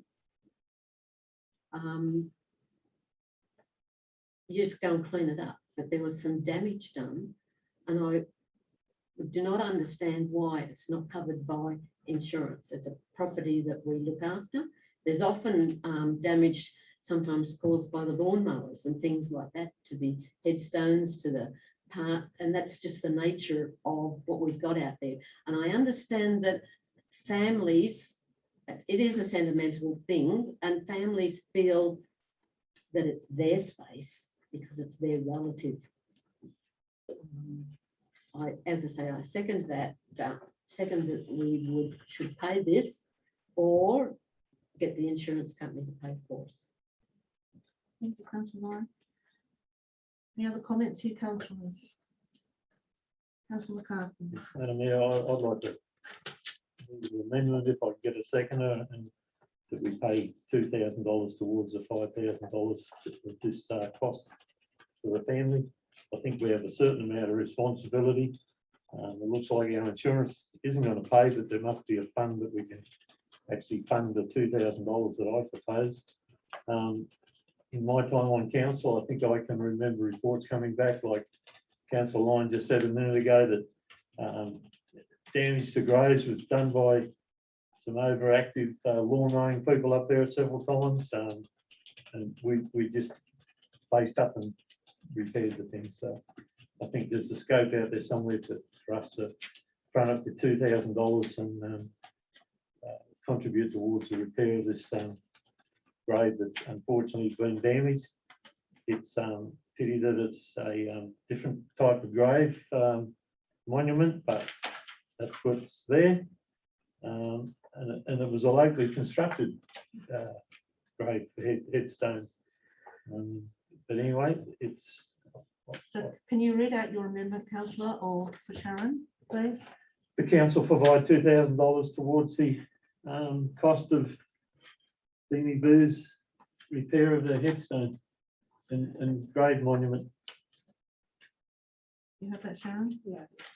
Do we have a second up, councillors? The amendment lapsed, no second. No, Councillor Donny seconded it. Oh, I'm sorry. Sorry, councillor Donny. You seconding this? I understand that, Mayor, Madam Mayor, I'm a long way away. Yes, I've been wrestling with this one quite considerably. If there was a hardship clause that I could find, I'd be much more comfortable, because we could just justify it on those grounds. But I know even if we amended Councillor McCarthy's comment to say that this in no way admits liability, it doesn't. I don't know what we can say. Can we say in honour of previous community contribution to try to illustrate exactly why we're taking such action? But I would support that, and I do support that compromise motion. And perhaps if it does fit to have some comment expressing the concerns that Councillor Gibbons have, that this in honour of the this community member's contribution over many years. So yes, I support it. Councillor Donny. Any other comment on the amendment, Councillor? Councillor Capel. Madam Mayor, thank you. I'd like to speak against the amendment and the motion. And I realise that this is a very emotive issue for a number of people. But I think we have to look beyond that and look at the consequences of the actions that we might take if we go along with the motion. I think we've heard that the trees were planted 40 odd years ago. Are we sure that they were planted by the council? The community in those days and still now tends to do things. We don't know that it was the council. If we got any proof or any record of the fact that they were planted by the council. That's one of the things that concerns me, and the precedent that we're setting. If there's damage to a headstone somewhere or another bit of stuff up at the cemetery, or as Councillor Gibbons said, we've got a number of cemeteries around the place. What happens if vandals get in there and break up headstones? Are we going to ask the council to step up and repair that? Because these are the sort of things that we're bringing into the debate. And I think we need to be very, very careful of making these decisions. And I understand the sentiment behind it, and I can sympathise with it. But I really don't think that council can afford to step out and start doing this sort of thing. Thank you, Councillor Capel. Councillor McKibben. Thank you, Madam Mayor. I suppose my view follows that of Councillor Capel. However, I would urge that if council is to proceed with either the motion or the amended motion, that it consider putting without any admission of liability whatsoever, and adding those words to either, whichever ends up, if they are passed or approved, that be added to those motions. So do you wish to add that to this before we vote on that? Because once the Well, I'm not amendment, proposing. I'm not proposing the you amendment. can put another amendment, or you can agree with the. But if the proposer wishes to amend his Add to his amendment, I would be suggesting that those words be added. I'm not saying I would vote for the amendment or the motion, but I am just saying for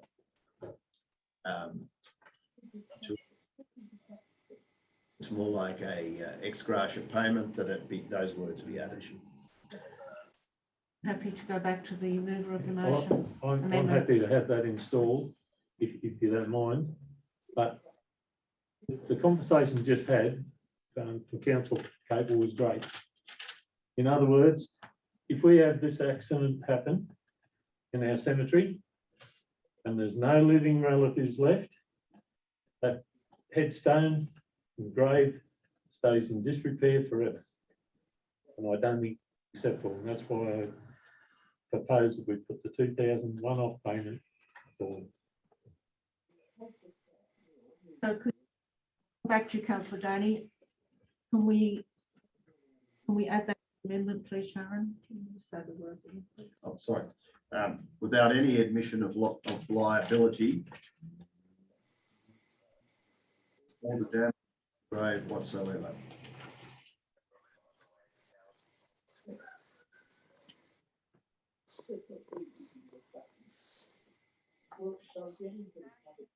Agree to that addition to your amendment that you seconded? Sorry, Madam Mayor, did you say that to me? Added to the amendment that you seconded? May I speak on it just briefly? I am, but I would also like to see the comment relating to community service, because saying that you deny your legal obligations if they are real has no impact whatsoever. So we can say that we, not setting a precedent or legal whatever, but it has no impact in law at all, is my understanding. So I'm happy for it to put it in, to have it a shot, but I would rather see the actual motivation for this amendment and motion being more clearly stated, and that is in appreciation of community service. So if the patience is to include both elements, I'd be happy with that, Madam Mayor. Got an amendment sitting before me that's had one addition to it. If you're going to add another one, I need to know what it is, and it's with the councillor. I'm happy for the appreciation of past community service, Madam Mayor. To be a dot point. In appreciation of the interns, former community service to the Oberon community or something like that. Is that what you're suggesting? Why can't it be an act of goodwill? Councillor Doney's asked this be put into the amendment, Council. This is why we're going through this.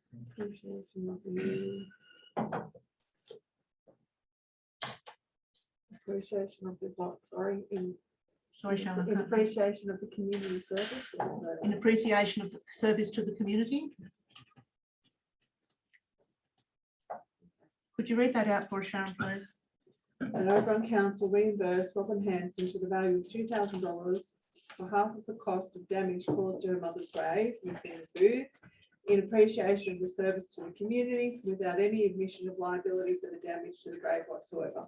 I think we need to say in appreciation of the interns. Community services, not Robin Hanson's. I think we're talking about you for Mayor Booth's. I think Sharon mentioned. Oh, I do. Okay. And the 2,000's not half the cost anyway. Well, her name is in there. Yeah. Take half, yeah. Okay, are you happy with that, Councillor Doney? Yeah. Yes. Councillor, It's only 2,000, it's not half the cost. Half. $2,000. Yep. Is there any other comment on the amendment as it sits? Councillor Kellam, thank you. I think this is tricky, and it's been proved by the fact of the number of amendments and the number of points of view. I'm not sure where that leaves us in terms of precedent, and I'm not sure where it leaves us in terms of insurance for other accidental accidents within the boundaries of the cemetery. And I'd like to hear some commentary from the General Manager on those issues. Through the chair and what the staff are saying, I also understand the remote nature of this. However, it's been made very clear that council doesn't own the headstones. So, and that's been highlighted within the General Manager's comment. The comments have been made on the basis of how it goes about protecting council, and the precedent that this could set is one that's a real risk, as outlined in the General Manager comment. So the information that I provided in that General Manager comment is to give council laws an understanding of what a recommendation of this nature would potentially raise. And I do say that potentially, and the risks associated with that. So I just provide that from a overall governance perspective. There are a couple of things that I also need to get some understanding from council, and that is if you are looking to reimburse, where you're looking to provide it from, where's the funding source. Now, I heard a number of things about donation, community service and that sort of thing. And if that was to be considered, I'd probably advised that it should be done under some type of donation provision under the 356, rather than any sort of maintenance requirement for the cemetery. But the blue box highlights council's position as far as I see. Can I ask, do we have funding in the 356? Through the chair, you don't, but it's at council's discretion to, in fact, Leave it provide that if they want to do that. What we'll do is the donations budget will be overspent, which will probably at an operational level bring your minor surplus into a minor deficit. But as council is well aware, we work every day to try and bring them or those line items closer to the surplus side of things as we do every day. So what we come up with there is an ex gratia payment to Robert Hanson of $2,000. And I think we just need to say to assist in reconstruction repair to the gravesite, noting the mother's previous service for the council. Are you proposing a further amendment? Yes, ma'am. Then Councillor Killam is proposing a further amendment. Foreshadow what we need to do with the Foreshadow. first one first. Oh, sorry, yeah. Are you foreshadowing a further amendment? Did you all hear the foreshadowed amendment, Councillor? Could you read? A foreshadowed amendment is that council approve an ex gratia payment of $2,000 from 356 funds for Robin Hanson for repairs to her mother's grave, noting her mother's previous service on the council. And to this community. That's in council and community. Council, don't you hear that? You hear that, Dan? Councillor Donny, did you hear that foreshadowed amendment before we vote on the amendment? Yes, he has. Yes, I did. Okay. I'm going to put the amendment, the previous amendment first, which we need to deal with. That we donate or we, Sharon, I'll have to get you to read that out, I'm sorry. That Oberon Council reimburse Robin Hanson to the value of $2,000 for the cost of damage caused to her mother's grave in FEMA Booth in appreciation of the service to the community without any admission of liability for the damage to the grave whatsoever. I'm putting that recommendation, councillors. All in favour? Against? Motion, the amendment is defeated. We now have a foreshadowed amendment. Do you need it read out again, councillors? Or you're right, ex gratia payment? Read it out again, thanks. I'll get Sharon to read that out. Thank you. It's very difficult when I can't see it on the screen. I'm sorry. Yeah. That's okay.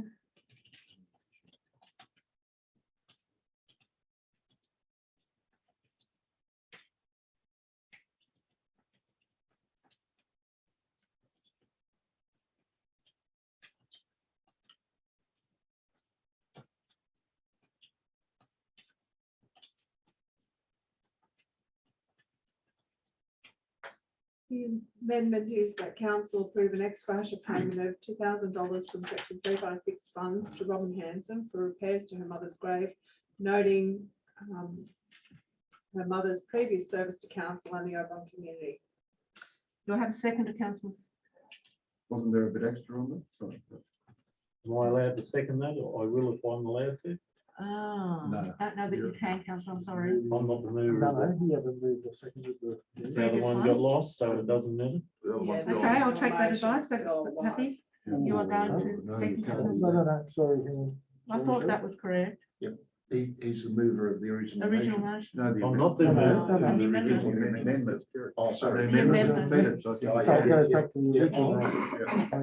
Councillor Lyde and Councillor Yeah, Gibbons on the that's okay. original motion. Yep. Councillor McCarthy seconding that, the amendment. Councillor Kellum, do you wish to speak further? Councillor McCarthy, do you wish to speak further?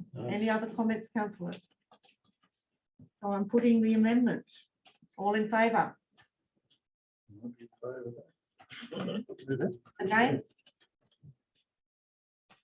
Oh, Councillor Donny, I'm sorry. For? So the motion's For the carried. motion, Madam Mayor, for the motion. The amendment's carried and the amendment now becomes the motion. All in favour of the motion? Motion's carried. Thank you, councillors. All against the Sorry. motion. I'm against. And against. 1, 2, 3. You get that, Sharon? Sorry that was so long, councillors, but it's something we really needed to sort. It was, as we say, a very emotional issue.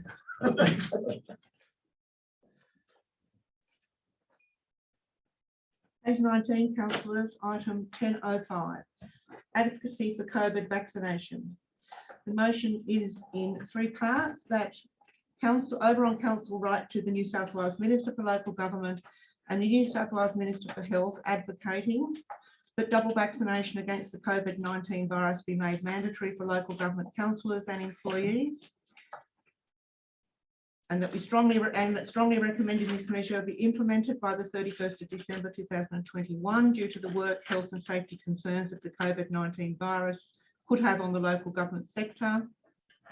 B, unions that represent local government employees to 1, advise that council is requesting the government to make it mandatory for local government employees to be double vaccinated, and 2, request a meeting to commence consultation on making it mandatory for local government employees to be double vaccinated against the COVID-19 virus on the basis of reducing a significant work health and safety risk in the workplace. C, that to local government New South Wales to seek support for the position of Oberon Council in A bracket and B bracket. Councillor McKibben, are you on? Thank you, Madam Mayor. I need a seconder. I need a seconder, councillor. There is one. Councillor McKibben. Councillor McKibben. Thank you. Councillor McKibben, wish to speak to the motion. Thank you, Madam Mayor. I think we need to be very proactive in this area on the basis of work health and safety issues, noting that the further we go forward, we're going to have particular problems in the future if we have vaccinated workers, partly vaccinated workers, and non-vaccinated workers trying to work in the same physical environment without separation. That's going to cause considerable problems. There are potential work health and safety issues if people are picking up COVID-19 on the basis that people have not been vaccinated. As we're all aware, that vaccination mitigates the health effects of COVID-19 and it reduces the potential spread of the disease. Significantly reduces the potential for people to end up in ICU or in hospital as a result of this insipid virus. Sorry. Yeah. And I believe that we as a council should be advocating for this to occur. As we're all aware, certain areas have already made it mandatory. New South Wales Health, Department of Defence, in a lot of overseas jurisdictions, it's even extended further. You know, if we don't push the government or not seen to push the government in this, there is a potential for a work health and safety liability in the future. I believe that we are not ourselves in a position to actually mandate that. All we are doing with this resolution is advocating. And that's very particular. I noticed that we obviously had questions earlier this evening that talked about Oberon Council making this mandatory. We are not making it mandatory. We are advocating and requesting. And that's why, very particularly, the resolution has been resolved that way. We all know that without vaccination, and we all know what the New South Wales government and federal governments are pushing for vaccination, and that in the future you will be unable to access areas unless you have been double vaccinated. And probably if you can prove it on your app that the New South Wales government is introducing. Again, people who enter our premises in the future, our facilities, our various facilities, where we have unvaccinated people entering those facilities, that again could be providing a risk. So all we're again doing is doing what we believe is what I believe is prudent in requesting the New South Wales Minister for Local Government, the New South Wales Minister for Health to go down this track, and to do what we have to do under appropriate awards with the unions, to speak to them and start telling them what we're requesting and why we're doing it. And we're also going to ask local government to support us in this area. And as I understand it, local government has been already making representations to the government in relation to certain of these issues. Thank you, Madam Mayor. Thank you, Councillor. Councillor McKechnie. Thank you, Madam Mayor. I don't think I can add any more to what Councillor McKibben has said, but more or less seconded it for discussion purposes. Thank you, Councillor. Councillor Kellogg. Thank you, Madam Mayor. I'm going to speak against this motion as it stands. At the moment, no state government has mandated vaccinations. The three large public service organisations that have are currently at the Supreme Court, and that will be determined by the Supreme Court whether that's a legal mandate that they've put out there. I personally have no trouble with us writing to the Minister for Local Government and the Minister for Health. What I have a severe problem with is the one where we start negotiating with unions. This is an enterprise negotiation. This isn't between a very small council and a small number of people. That needs to be left to the Office of Local Government, should that ever come to pass. So I think what we're doing here is unnecessarily and unwisely sticking our head above the parapet, which, while there is still a lot of distance to go before any sense of mandated vaccinations will occur.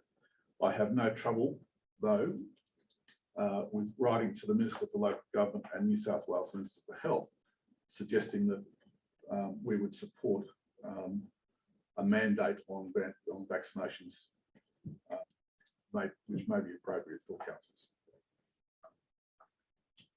Councillor Capel. Thank you, Madam Mayor. I have some concerns about the whole motion, but I would like to move an amendment, please. And it's a very simple one, to delete paragraph B. So your amendment is just A. And B. A and C. A and C. Yeah, I'm happy to leave those two. I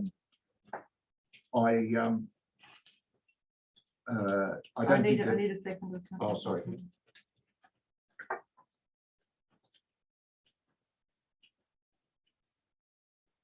So the amendment now is that Oberon Council write to the New South Wales Minister for Local Government and the New South Wales Minister for Health advocating, one, that double vaccination against the COVID-19 virus be made mandatory for local government councillors and employees, and two, strongly recommending this measure be implemented by the 31st of December 2021 due to the work health and safety concerns the COVID-19 virus would have on local government sector. C, local, So that'll be it will B. now be B, local government New South Wales to seek support in A. A. Thank you, Councillor. Do I have a seconder? Councillor McCarthy. Councillor Capel. Thank you, Madam Mayor. While I'm happy to go along with writing a letter advocating just that to the relevant government ministers, I really think it's way outside the scope of operations for this council to start negotiating with the unions. So I think that's the job of local government New South Wales if this happens to come to pass. And I think that would be, as I say, stepping outside the realms of responsibility for Oberon Council. So, I'm happy to go along with it without section 2. Councillor McCarthy. I'm happy to support Councillor Capel's recommendation, but my biggest disappointment have been following it for a while. And this is all going to end up in court, and it's going to end up in court because our Prime Minister hasn't got the guts to move something that's required for the nation. Thank you. Councillor Lyon. I'd speak against this motion. Mainly because of listening to the Premier last week. And this is what I understood, that she was passing the, what's the word? Passing it on to the employer if anything should happen. So that it's the employer's problem if there is problems after the vaccination. If there's a death, if there's an adverse reaction, and because the council is an employer of people, it will be our responsibility. And that's why I would speak against it. And that was the impression I got the Premier was passing last week. Thank you, Councillor. Any other Councillor Gibbon? Yes, I'd definitely like to speak against it. I believe this is a step too far with our freedom, our choice. The drugs haven't, the jabs haven't run, they haven't been tested fully. Like you hear AstraZeneca and it's going to be, you know, I'll make a decision in the end of 22, whether, you know, for reactions to it and whether it's going to do the job.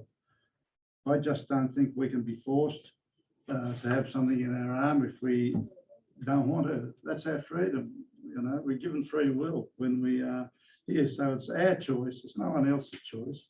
And I'm dead against it. I'll make my decision. Thank you, Councillor. Any other comments, councillors? I'd like to speak against the amendment. Whilst I understand the intent of both the amendment and the motion, I can't support it.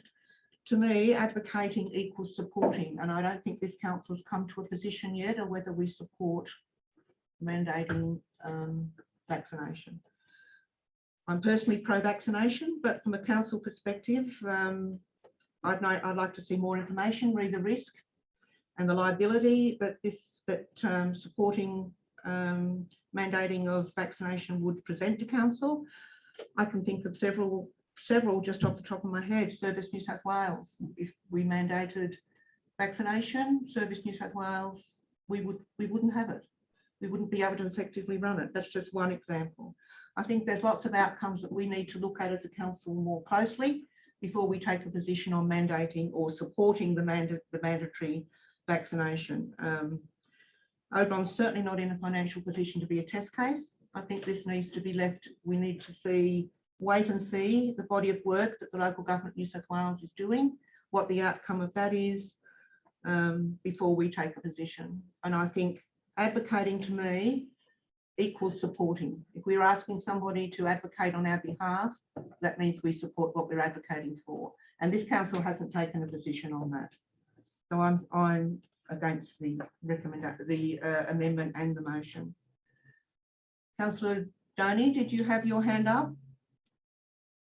I think dinner. No. If there's no other comments, councillors, or we put up the amendment. Want to write a reply? Put to the vote? Amendment, thank you. No. Okay, I'm putting the amendment, councillors. All in favour? 1, 2, 3, 4. Against? 1, 2, 3, 4, 5. So the amendment's lost. We now go back to the original motion. Is there any more discussion on that motion, councillors? If not, I'm going to put the motion as it is in your business paper. All in favour? Against? The motion's defeated. Thank you, councillors. Page 20, councillors. Councillor and delegates reports, 1101, Central New South Wales Joint Organisation Board Meeting, 12th of August 2021. The recommendation is that council receive and note report item 1101. Can I have a mover, please? Councillor McKibben and Councillor Capel, thank you. Councillor McKibben. Thank you, Madam Mayor. A very full report. and obviously a number of presentations. Obviously we've heard from the local head of the JO today, Jenny, and I note on page 22 about further the way down the pump hydro recoverable grants program, and I'm wondering whether we can get our Duck Malloy Oberon Dam into that project. Some I discussion think with Chris. during Jenny's presentation, the general manager is going to forward that information and attempt to do that. Yeah, and that was very interesting. And I note the comments made again by Jenny in relation to certain representations we should be making to the Minister for Energy and Environment, which and he was obviously present to that meeting about halfway down 21. Yeah. So I have great pleasure in moving the recommendation of this report to be accepted by Council. Thank you, Councillor McKibben. Councillor Campbell. No, nothing further. Thank you, Madam Mayor. Any further comments on this one, councillor? Recommendation, all in favour? Carried, thank you. Page 30, councillors, 1102, Upper Macquarie County Council meeting on the 6th of August 2021. The report is recommended for information. Can I have a mover, please? Councillor McKibben and Councillor Cater, thank you. Councillor McKibben. Thank you, Madam Mayor. I think the rather extensive report, so it speaks for itself. I did add, I did give some indications of what the finances of the Upper Macquarie County Council were, just for the information of councillors. Also, I gave the tables of inspection reports, which I think would be quite of interest to councillors for reading. I won't go through those, but to note that there have been a number of enforcement activities commenced. Four penalties have been issued in the Oberon area. And to further say that I did add a postscript because there have been several things since the meeting that I thought were of interest, would be of interest to councillors. One is that, unfortunately, due to a number of issues, the spring aerial spraying program has been cancelled as there's a worldwide shortage of flupropionate, which is the chief serrated tussock chemical. And due to COVID-19, there has been a lack of sign-up by landholders. A number of those landholders who would have done it being absentee landholders, and obviously a number from Sydney. And it's been obviously difficult with the different designations of council areas within the Upper Macquarie. In other words, Oberon is not an area of concern, but Bathurst is and Blaney is, to actually get inspectors to actually meet with landholders because they can't travel from one area to the other. However, there have been a number of activities taken by the County Council, including arranging for Orange helicopters who do have some supply of flupropionate to do some work directly with landholders, and with Teralga Rural, who has have some quite extensive reserves of granular flupropionate to do some work for those landholders who would have signed up to the program. Thank you, Madam Mayor. I obviously move the recommendation. Thank you, councillor. Councillor Cater. Not very much, Madam Mayor, just to commend my colleague on his comprehensive report. And the shortage of flupropionate is, I think, a fairly major concern here. I mean, the County Council has enough trouble trying to get people to deal with serrated tussock, and there is ample opportunity for anybody who wants to do it to get into it because there's a lot around. And now they've got the fallback position to support them not doing anything because they can't get the chemical. I think a major concern. And I also fear that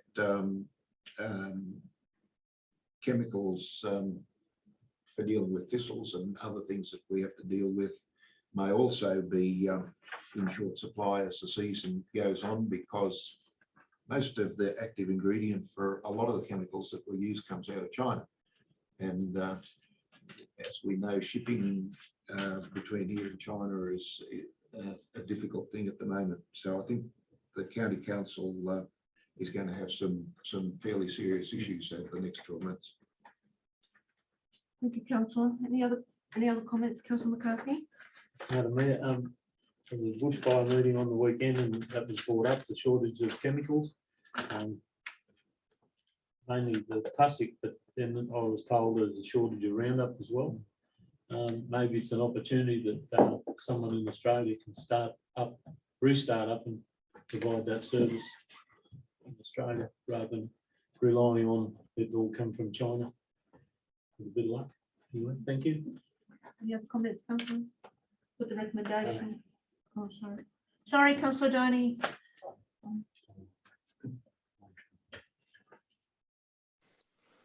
No, Madam Mayor, I was quick to vote. Councillors, I'm putting the Move on. recommendation. Thank you, councillor Donny. Carried.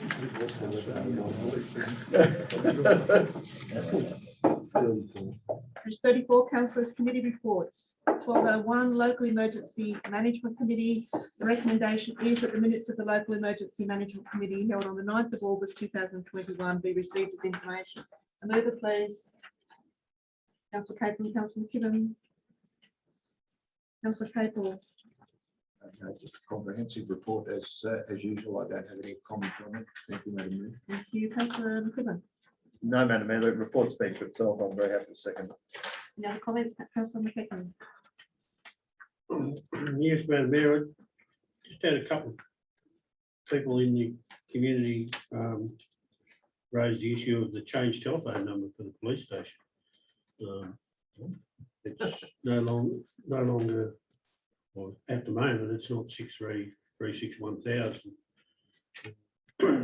I haven't dialed it, but apparently when you dial that, you get a recorded message that says to ring 000 if it's an emergency, or if it's not, they quote another number to ring. As I said, I haven't read it, haven't read it. I was going to today and forgot about it actually. But I just wonder, is it a permanent thing or is it a? I don't know, Well, but maybe the general manager can take this to the next Yeah, if meeting. we can just ask, because Yeah. one question that was raised to me was, well, what if it's an emergency and I don't have a pen and paper to write down an 8-digit number and I get it mixed up and I haven't heard anything. I was going to ring it to confirm it, but I didn't. But two different people raised it to me. Okay. Yes, I'll get the general manager to chase that up for you. Okay, thank you. Anything else, councillors, on this one? The recommendation, all in favour? Carried, thank you. Next 40 councillors. 1202 Traffic Advisory Local Committee. The recommendation is that the minutes of the Traffic Advisory Local Committee meeting held on the 12th of August 2021 be received as information. Can I have a mover, please? Councillor McKibben, do I have a seconder? Councillor Gibbons. Councillor McKibben. Thank you, Madam Mayor. I have to say the attached minutes are very good, but I have to say the commentary actually doesn't list the outcomes. It's very sparse on detail. That is the commentary on page 40.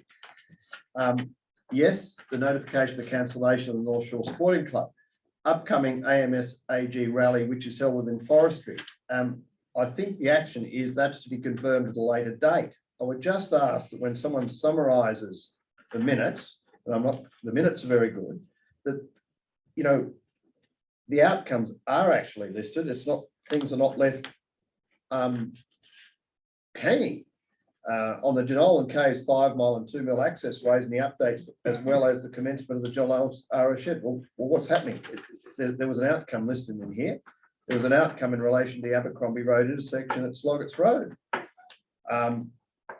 And there was an outcome about the overtaking lanes on Doc Malloy Road and the safety concerns. They are all listed in the minutes, I agree. But if we're going to summarise, can we please summarise the outcomes? If I'm happy to Yep. to support this motion and to move the recommendation, because the minutes are very thorough. I've got nothing wrong with them. It's just that I think the snapshot as does not encapsulate, yeah, and doesn't list the action, what it should summarize what the outcome is, yeah. Take that on board. Thank you, Councillor. Councillor Gibbons, Nothing further. Councillor Killam. I'll disagree with Councillor McKibben because I was there. And in the minutes, the Oberon Street parking was brought up. And I did say that about the community using Facebook to put their arguments up. And that's where a fair bit of that's been happening, as well as some letters to the community, to the council. But I also said that we needed to get on with the accessible car park outside the pharmacy, and also get on with the trial for the parking lots. Now, I would like to move an amendment to the recommendation, and that is that the General Manager come back with a report in October, detailing plans for a trial and a schedule for implementing the accessible In relation to the accessible car accessible park car park at the pharmacy and the line marking. Did you and the say? line marking. Yeah. So, and I put this down to a young and rapidly learning employee finding her feet. We'll have a seconder for the amendment, which would be dot point 2. Councillor Capel, thank you. Got the amendment, Sharon? Yeah, so in addition to the minutes of the Traffic Advisory Committee meeting, we received this information. Second dot point would be that the General Manager provide a report to the October Ordinary Council meeting detailing plans for a trial of line marking in Oberon Street and accessible parking at the Oberon Pharmacy. I discussed this with the General Manager and he will choose a particular area to do it. Councillor McKibben. Thank you, Madam Mayor. Look, I don't have a problem with the amendment, but I don't still think it derogates from my comments in relation to the commentary on page 40. So, sorry. I think what Councillor Kellen says, he doesn't agree with my comments, read the minutes, and I was not there. The actual minutes going from page 40 to 43. But I think my comments are still valid in relation to the summary on page 40. And I absolutely agree with you. And the General Manager will take that one on board. Sorry, I just wanted to make that clear. Any other commentary here, councillors? But in the report, On the report, we put the recommendation. on page 42. We're on. Okay. We did the amendment. Yep. Okay. I'll wait. You can put it now. Okay, Councillor. on page 42, you've got inquiry about the land on the Abercrombie Road. Yeah. The last 2 points. Section was. Kim Yeah, Charge, section. yeah. All right. I thought I recalled that there was no more action in respect that, yes, we did purchase the ground, but when we were able to do it with Mr. Ray Ross, we ended up with the dual lanes and we got better side visions back along the road, that there was to be no more action. And I can give you a more update, but I think we'd have to go into confidential from the report that our solicitor gave us why it ended up getting purchased. But you know, I thought the site distances when we dealt with Mr. Ray Ross was achievable and there was no more action on the road. So I would have assumed that the meeting, whoever was in charge of the meeting, would have given that response to Mr. Charge. I mean, if Tim Charge is just making a comment. well, I think it might have been before Chris. Chris was here. This one. Anyway, I just thought if I recall it, when we got the side distance, we got the batter, Mr. Can we Ross was clarify that? amenable to the ground. We chose the side distance, even though we had to buy the ground. Like I said, that part's confidential, and Yeah, I thought the intersection was to be as it is. Take it on notice, councillor. I can give you an update later on. I don't know whether you were there at the time. Can I help there or not? Councillor Gibbons? Yeah, through the chair, exactly what Councillor McCarthy's saying is correct. We went out and had a look, and of course, when we got the overtaking lane, it opened it up and didn't require that little parcel of land. Yeah. I think what Tim Charge might have been referring to at the traffic committee meeting was the grass had grown real high, and it just minimised the side distance looking towards Oberon, and we mentioned that the engineer, and I think he was going to try, and if the grass is cut back down, the side distance is fine. It has been done. Okay, It has been done. thank you, councillor. But just in Yep. relation to this comment, I think it's just confirmation that that matter has been dealt with and that is no longer on the books. Okay, thank you. Thank you. Any other comments, councillors? Put the recommendation, all in favour? Put the amendment, sorry, all in favour. Well, Yeah. that's it. Amendment's carried. The amendment now becomes the motion. All in favour of the motion? Carried. Thank you. Thank you, councillor Donny. Page 44, item 1203, Oberon Sports Facilities Committee. The recommendation is that the minutes of the Oberon Sports Facilities Committee held on the 11th of August 2021 are received as information. Can I have a mover, please? Councillor Gibbons, and a seconder, please. Councillor Capel. Councillor Gibbons, you wish to speak to the report? I'm a bit vague on it, and I was there, I know, but yeah, the hoops are going up, and I think it's a true report of what was discussed at the meeting. Excuse me, councillor Capel. Thank you, Madam Mayor.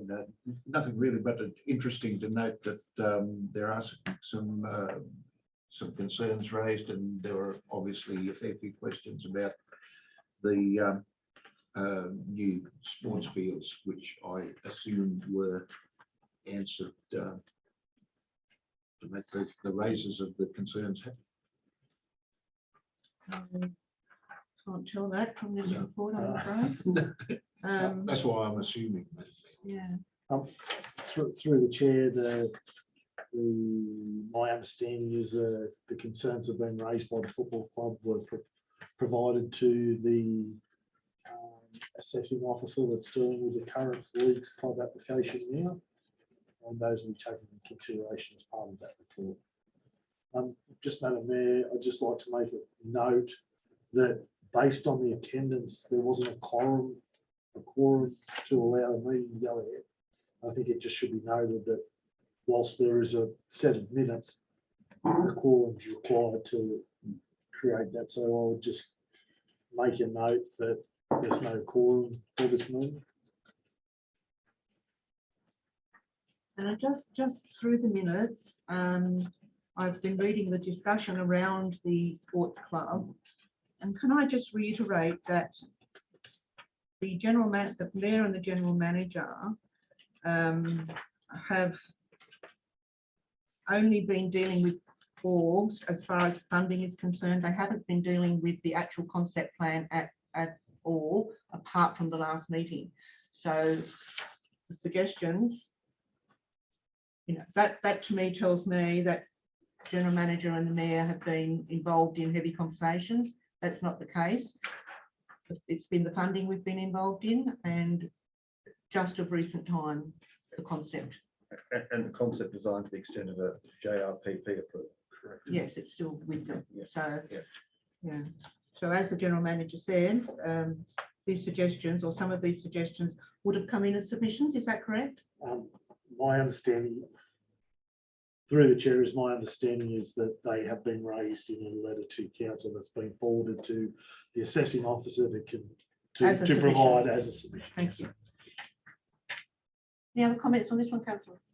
Just Councillor McCarthy. Madam Mayor, it shows that there's an interest out there, and the plan that they've been submitted, although it's only a concept plan, isn't suitable. But you've got to go through the league complex to get to the netball courts. So I don't know whether that gets changed when the concept plan can be changed or whatever, whether that's now or the whole thing will get a Guernsey as it is. But you can see here from Council Gibbons, the clubs, would they like to call and discuss another meeting? And that's what they want to do. They want to have it more input into it before it becomes a plan. I know you keep saying it's only a concept plan, but one of the things that wasn't taken into from our consultant was, one of the submissions was that at the moment that people can sit in their car and watch the football. With the plan provided to us, whether it be a concept plan or not, doesn't allow that. And most of the places in the West, like Orange, other places, including ourselves, with our bad weather, that needs to be taken into consideration. Take that as a comment. Thank you, councillor. Any other councillor Claypool? May just maybe a query. I don't know how important it is that these meetings do have a quorum, but usually a meeting is not a meeting without a quorum. I think we've got 2 or 3 councillors we reappointed to that committee tonight. And I think those councillors obviously have trouble getting to those meetings. Should we add another councillor or 2 to that, so that at least we've got a couple of councillors there? Defer to the general manager. I feel there are 3 councillors on that committee at the moment. I think it's councillor Gillens. I don't. If I'm wrong, councillor Lyon is the I have to chair. make an apology because Councillor McKechnie, you the alternate? no, I haven't had any minutes. I haven't had any invitations to come to the meetings that I know, that I can remember. And of course, I normally reply straight away if I get an invitation to come to a meeting. The next meeting will be on the 10th of November, got it written on my hand. 2021. I've got it written on my hand, so I won't forget. I don't think we need to reassess Okay. for 3 months. No, I don't One think, but meeting, I think it would be good if they turned up. Can I just make a comment to Chris to have a look at whether the councils have been invited to the meetings? Through the chair, yes, certainly I'll look into that. But as far as I'm aware, the councillors have been invited. Councillor Lyon. With some of our, sorry, with some of our committees and delegates, they show up in your diary, but with some they don't. It's a bit all over the place. So I don't know if we can, and that this may be part of our new system. But I do note that, you know, some things appear on our diaries and some things don't, which may help. Maybe you can take that up. with Yeah, the- that's what I'm saying. This one may not appear in the diary, whereas the Upper Macquarie appears in our diaries. And I think the Borg Timber one does, It appears in my diary. which is the sports complex. Yeah, Okay, I don't know. I said I didn't know. okay, but maybe we can take that up. Yeah. with the Yes, general it manager doesn't later. appear, it doesn't appear in my diary unless I accept an invitation. And I Yeah. accepted an invitation today, Yeah, and then poof, all the minutes and all the information that I needed to look at, which I'd read half of, it's gone. okay. We'll take it on board for. That was You the know, on the training iPad every services. Friday, Oh, no, the Okay, councillors, is there any other comment on this committee report? I'll put the recommendation, all in favour. Carried, thank you. Reports for decision.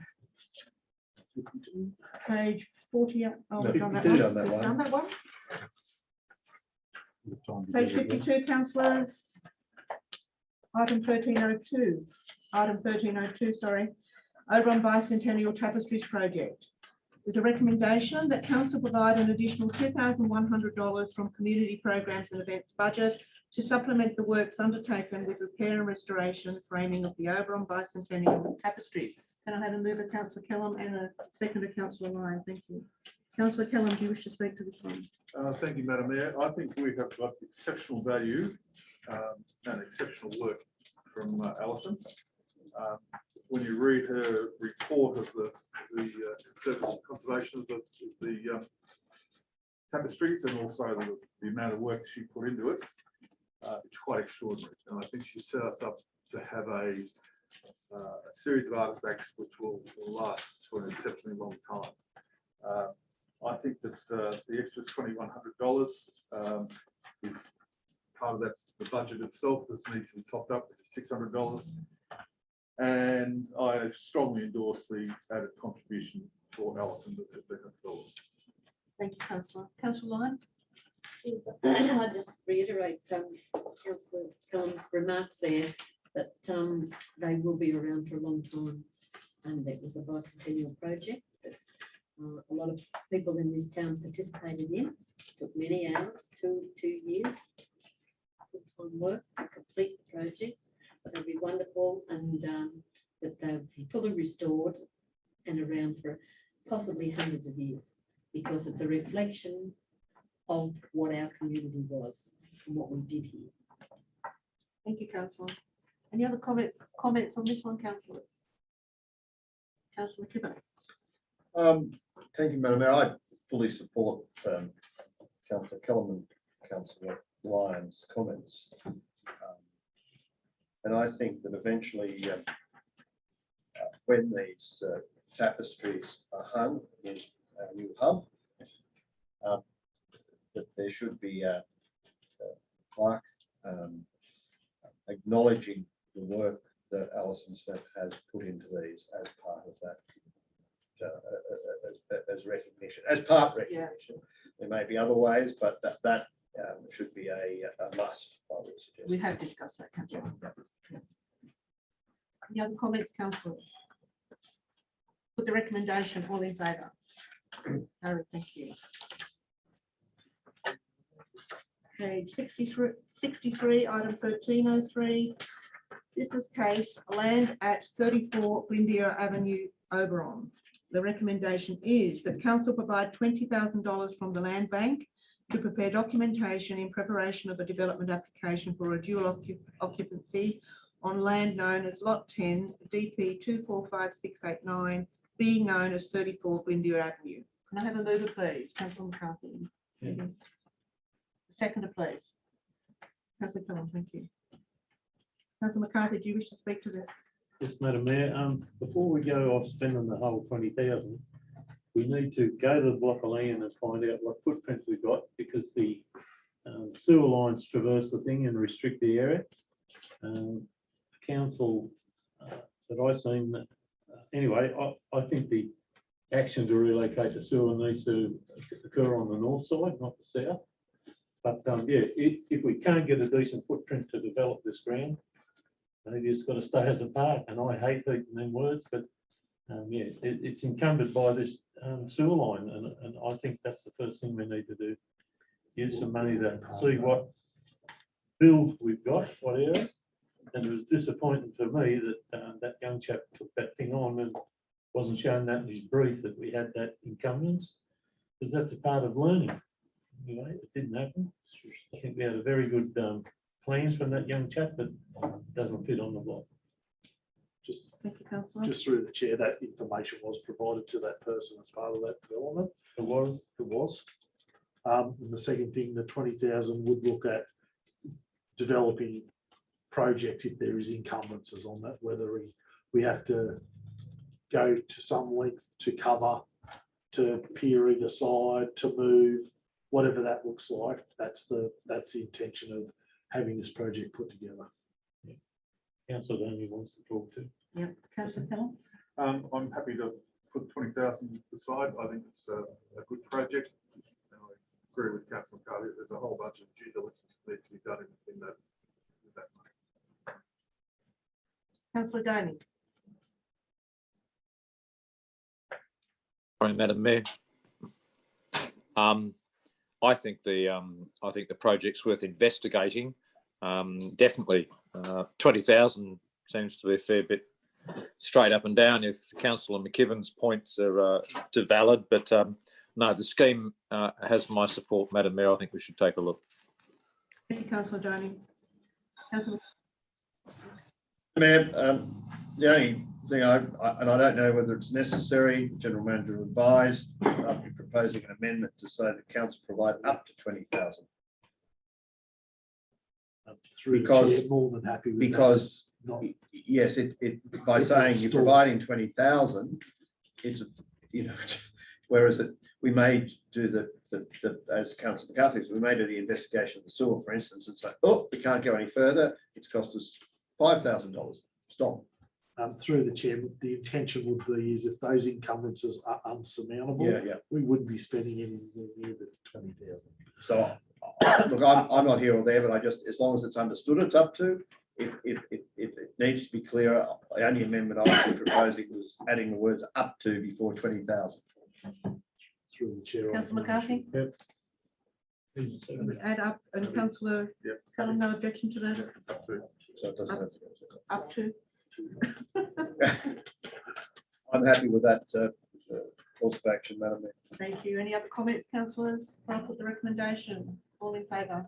Carried, thank you. Page 65, councillors, 1304, Land Development, Curtis Street, Oberon. There's a recommendation in two parts that council provide $20,000 from the land bank to prepare documentation to support a development application for a subdivision on land known as Lot 10, DP 48069 and Lot 9, Section 33, DP 758805, being known as 4862 Curtis Street, Oberon. But council undertake the appropriate recommendations as outlined in this report to be included in the development application. Do I have a mover, please? Councillor McCarthy and Councillor Capel, thank you. Just we better put up to there too. And Yeah. and there's another problem. Okay, cool. We are adding up, Up to. provide up to. Councillor McCarthy, do you wish to speak to this? Yes, Madam Mayor. As a part of the investigation, I'd like to see whether Curtis Street and Dillon Street may be required to be a split level. And that should be a part of the report to come back. In other words, there's a large embankment to, we don't want to sell the people a lemon if we're going to develop this, but a part of the investigation into the ground, whether those roads should be split. Into consideration. Thank you, councillor. Councillor Capel. Thank you, Madam Mayor. Yeah, we have a block of ground there, and I think it's probably the right time to make some decisions about what we're going to do with it. And if we put up to $20,000 there to help us to decide what to do with it, I think it would be well worthwhile. Thank you, councillor. Councillor McKibben. Thank you, Madam Mayor. I think there needs to be an amendment to recommendation 2 or an amendment to point 2 at the base of page 65. The second one reads, the depth disturbance should not be restricted to less than 800 millimetres. I believe, noting point 4 and the point above and below, that the depth disturbance should be restricted to less than 800 metres. So the word not should be deleted. So council and take the appropriate reference as outlined as the support to be included in the development application, subject to an amendment to the recommendation or the point below to delete the word not. Do we need an amendment to delete the word not? I'm not It's in sure, the Madam Mayor. comment. I'm not sure what I'll the, take some advice because on what it is. we are saying in 2 that council undertake the recommendations below. So Appropriate recommendation. yes, so one of them listed is 2. It should not have a not in it. So So I if we don't change mind that, it becomes appropriate. Yes. Thank you. Yeah. So that not needs to be deleted. Thank you. I read it a bit differently to that. Oh, well, okay.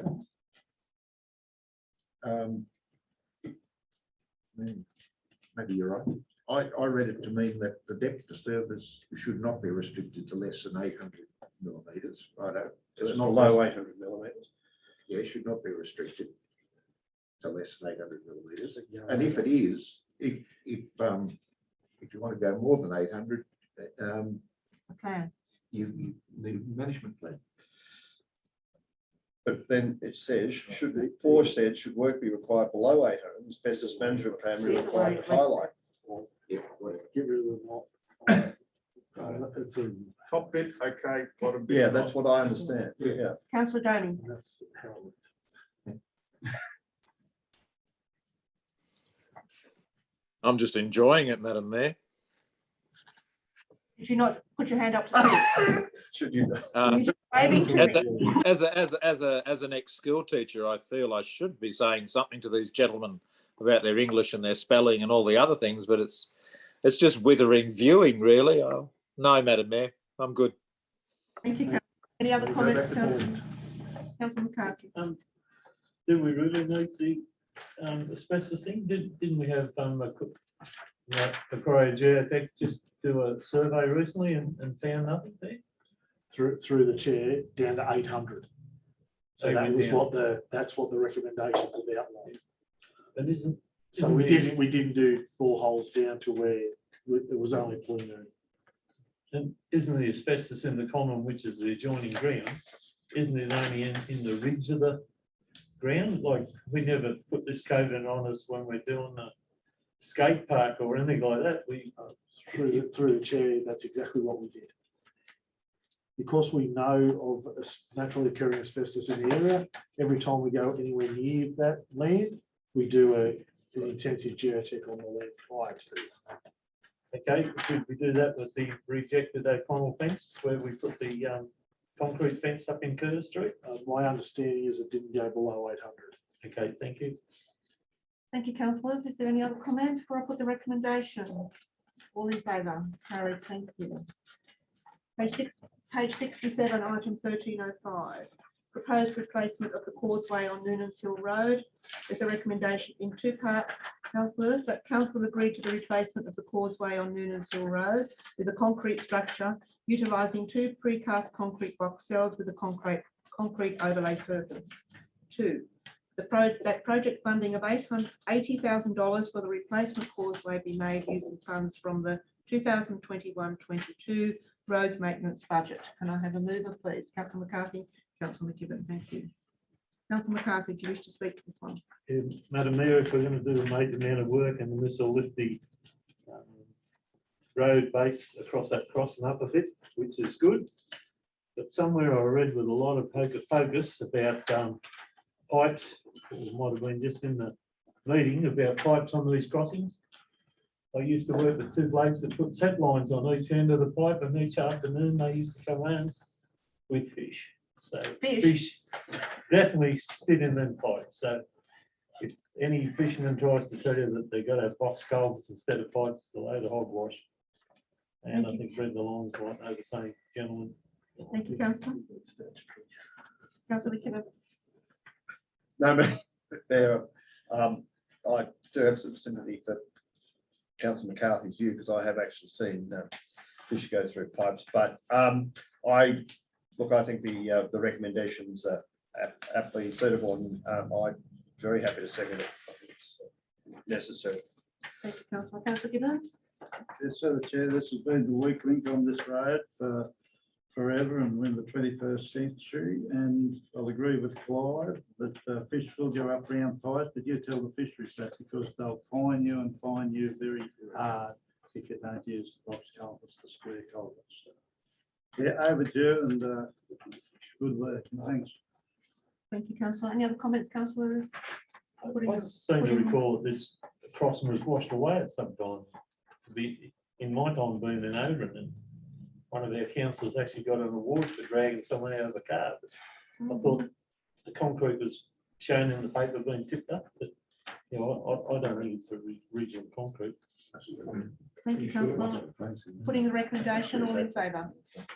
Carried unanimously. Thank you. Page 71, item 1306.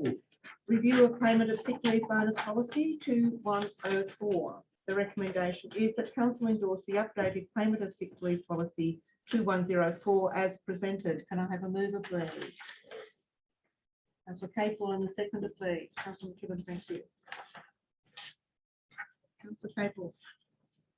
Thank you, Madam Mayor. I think this is an interesting policy and an excellent policy, and I read through it and I thought might be fudge leave myself. I think it's an excellent policy and excellently presented. Thank you, councillor. Councillor McKibben. Thank you, Madam Mayor. Yes, I read it. I understood the reasoning for it, and I believe that it probably should extend to council. Councillor Callum. Madam Mayor, I'm happy with the policy review. I would ask that probably at a later date, review some of the wording in the paragraph underneath the fudge acronym. If we're paying a bonus which encourages our staff to attend work. When that bonus is about sick leave. Any other comments here, councillors? The recommendation, all in favour, carried unanimously, thank you. Page 75, councillors, item 1307, policy review 1113, enterprise risk management policy. There's a recommendation in 3 parts. That the revised policy 1113, enterprise risk management, is placed on public exhibition for a period of 28 days. That at the expiration of the exhibition period, should no submissions be received, revised policy 1113, enterprise risk management, be adopted as presented. 3, that at the expiration of the exhibition period, should submissions be received, an updated report will be presented to council. Can I have a mover, please? Councillor Callum, Councillor McKibben, thank you. Councillor Callum, do you wish to speak to this? Just briefly, Madam Mayor, I think with Councillor McKibben and I did a bit of track change mayhem, but we ended up with a document which is quite relevant and precise. Councillor McKibben. Thank you, Madam Mayor. The only comment I would make is I think both Councillor Kelman and I did put a few embedded comments in. So I think a couple of actions. I mean, I think on page, if I could, 79, I put a comment on the side. I'm not certain that this is correctly worded. What I think that means is that if the general manager is happy, he can either reword that or take it out because the next sentence probably deals with it. So subject to, so maybe we just need to do some, minor tweaks before it actually goes on public exhibition. I noticed Councillor Kellam made a couple of comments. They may have been, he may have deleted those already in response to the embedded comments on page 80, etc. The one on page 79 probably just needs to be looked at in connection with the next sentence I included as to whether it actually is needed in line with that. I think it's then on aptly suitable to go on exhibition, and once maybe the markups are taken out, etc., it just needs to read through. Thank you, Councillor. Any other comments on this one, Councillors? Putting the recommendation, all in favour. Carried, thank you. Page 86, councillors, reports for information.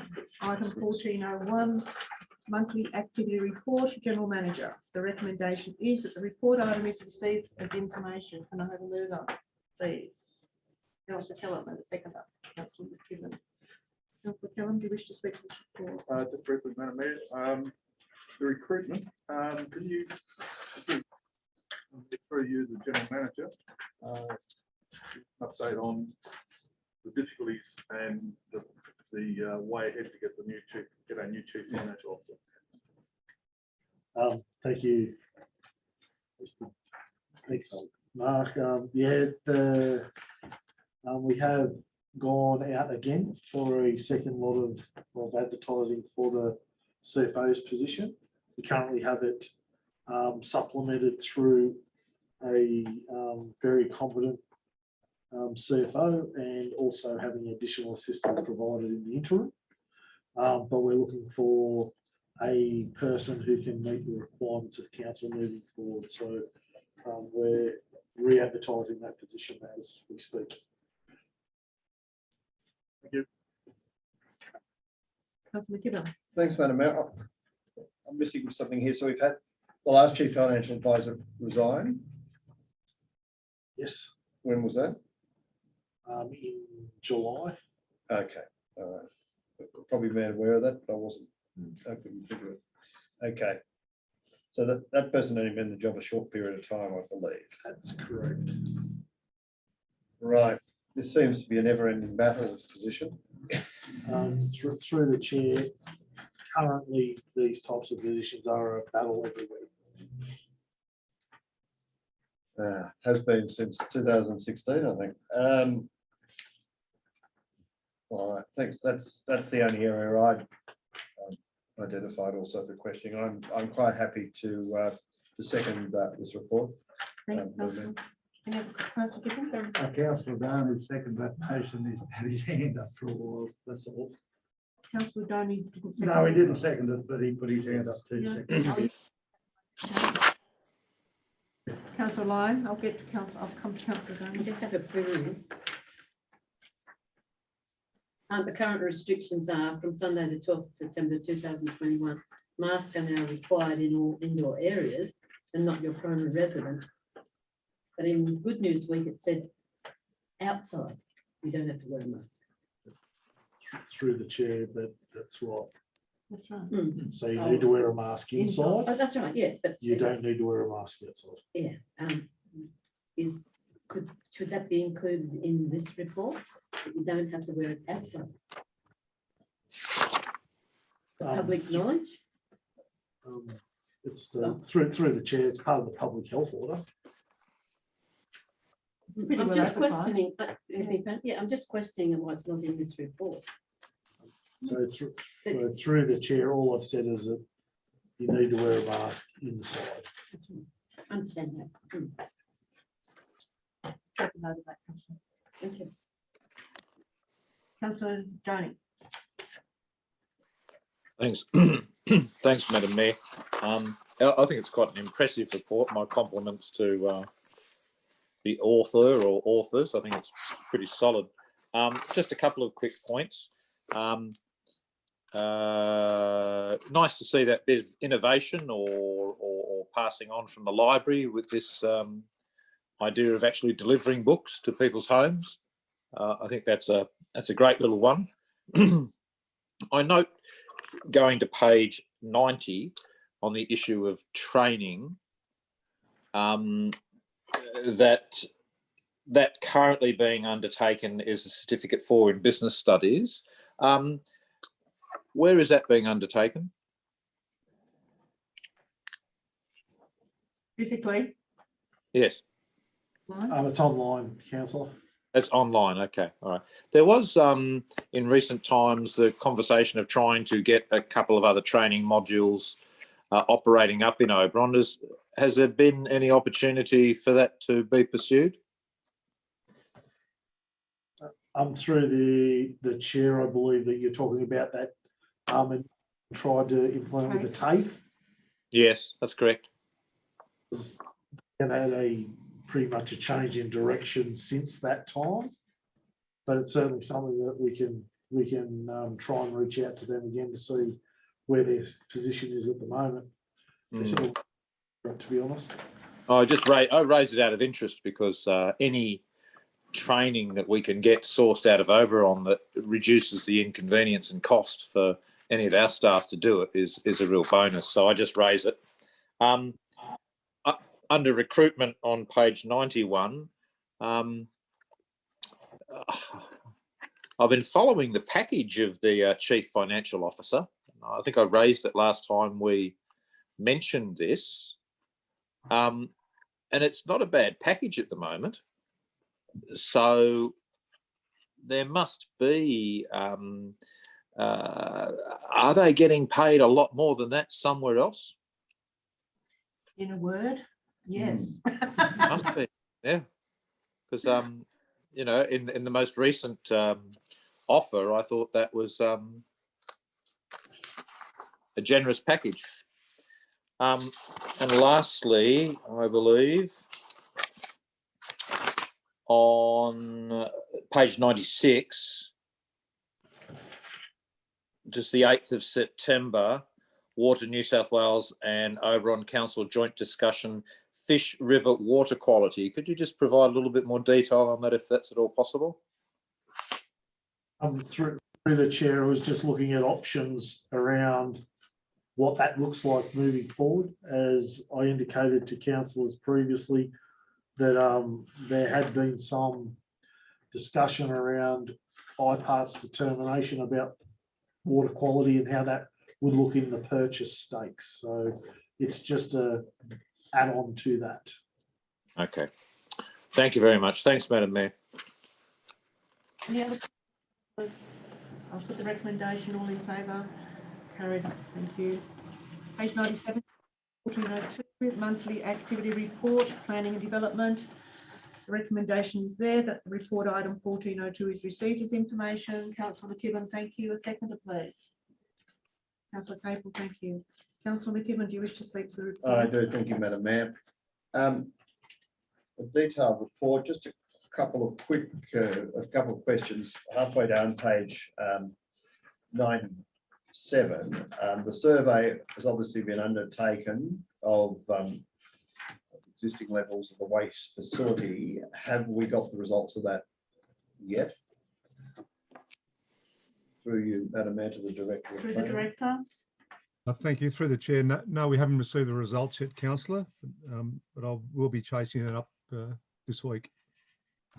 In the next paragraph, if I could, have we start or commenced the work on the office amenities? And is it anticipated that we're looking at providing power to the site as well, I assume? Through the chair, there was a meeting on site this morning to commence the proceedings, which will most likely occur next Monday. Power in the short term will be via a generator, as we're looking at the mains power to come to the tip for the long term.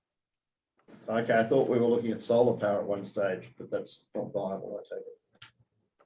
Through the chair, not viable considering that we're looking at the mains to come from to the waste depot. Okay. And if I could, Madam Mayor, if we go down to the bottom of page 97, has the project timeline for the Oberon swimming pool complex amenities upgrade now been finalised? It says it would be done in September, before the end of September, or is that going to be provided at the October meeting? Through the chair, the project is anticipated to be completed by the end of next week, with the pool to be opened in early October. So the actual project will be completed, not the project timeline? The actual project will be, sorry, through the chair, the actual project will be completed. Sorry, yes. All right, thank you. That's all I have. I'm very happy to make the recommendation for this this paper be approved by council. Thank you. Councillor Capel? Nothing further. Nothing. Thank you. Any other comments, councillors? Councillor McCarthy. Madam Mayor, checking on the progress of the office due to the report that it should be underway. Can I be assured that we are managing this project ourselves and haven't got Central West project management team in to do this job, when we should be able to do this small project in-house, shouldn't we? Through the chair, it is being managed in-house, councillor. Central West project manager have just been assisting with some initial quotations. However, moving forward, it will be in-house, correct? Is there a fee to his service, or is he doing it gratis? There was an initial minor fee for some engaging some drawings, etc. Okay, thank you. Any other comments, councillors? Putting the recommendation, all in favour? Carried, thank you. Page 101, 1403, monthly activity report, technical services. The recommendation is that the report item is received as information. Can I have someone to move that, please? Councillor McKibben and a seconder. Councillor McCarthy, thank you. Councillor McKibben, do you wish to speak to this report? Thank you, Madam Mayor. I understand that technical services had a very busy time of late with damage that's been caused to roads by snow and other events, and the number of trees that have been over. Obviously, the state of some of our roads has deteriorated massively with what has occurred. And I note the work and that there has been some deferral of capital works related to grants until better weather has been is forthcoming. Just on that, I would like to know, I did raise with the Director of Technical Services the state of a couple of roads and realising that there may be some delay in work being undertaken on Schumacher's Road, and I didn't have a time to look at Bald Ridge Road. I know there has been some gravelling on Schumacher's Road, but there are or were, some areas that were very bad, and I did suggest some signs be put in place until work's been undertaken. I'm just asking if that has actually occurred. Through the Mayor, the signage should now be erected on those roads. That was the instruction that I have provided for staff to review those roads, given the information of disrepair. That's particularly Schumacher's Road. The gravelling and alike is being pursued with a potential gravel source through Forestry Corporation. We're in the process now of talking with gravel crushing companies in order to be able to facilitate that gravel for such work. And as soon as some resourcing can then permit with machinery and alike. So again, yeah, we have been delayed with regard to weather and some of those events that you have outlined there, Councillor McKibben. Thank you, Madam Mayor. I'm very happy to move that this recommendation that this report be accepted by the meeting occur. Councillor McCarthy. Madam Mayor, pretty good report. I know he's got a lot of work on. A matter of getting this work done is a matter of being organised. But I put in a council request form and I couldn't understand, and I still can't understand to this day why pipes weren't installed on Mozart Road in the 1 kilometre section that we were maiden and seal. And apparently now we're doing the 2 kilometres. So yeah, to me it doesn't wash, Chris, anyway. I know you can't be everywhere, but we have other staff that are just as accountable as yourself. And is there any progress? I take it to be under your control on the toilet block in Apex Park. Are we going to actually clean one up and then do the next one, or is that under your control, or is that back to the director? Yeah, through the Mayor. Yeah, look, the second item there, Apex Park, certainly has not commenced at this stage, but it was of council's view to facilitate some amenity upgrades in there. But that hasn't proceeded just as yet. With regard to the first item that you raised, Mozart Road and the pipes, yeah, look, certainly do agree that there was a need for pipe culverts to be installed at certain locations on that road. And as mentioned to council, there was an additional 1 kilometre of work in this current financial year, and some of that work was certainly delayed until such time that we proceed with that work this year, and with the view then of providing bitumen seal at the end of that installation, which then will conclude the 2 kilometres of work on Mozart Road. Yeah. That doesn't installing the pipes at the construction stage give you a thing that you don't bump into it, and gives the pipe time to settle? Like you've only got to take out here on the Duckaloi Road as you come around near Deep Creek. That's a typical example where the pipes have the trenches shrunk, and yeah, and it was long before your time, but you RMS and all them people, one of the things the first they do is lay the pipes out. That's all. Yep, through the Mayor, certainly there's a couple of ways it can be done, and that is one certainly approach. I think as long as when the pipes are laid, adequate compaction is achieved is the I think the ultimate aim there, in terms of then not having any subsidence in your road surface at the end of the day. So it will be done.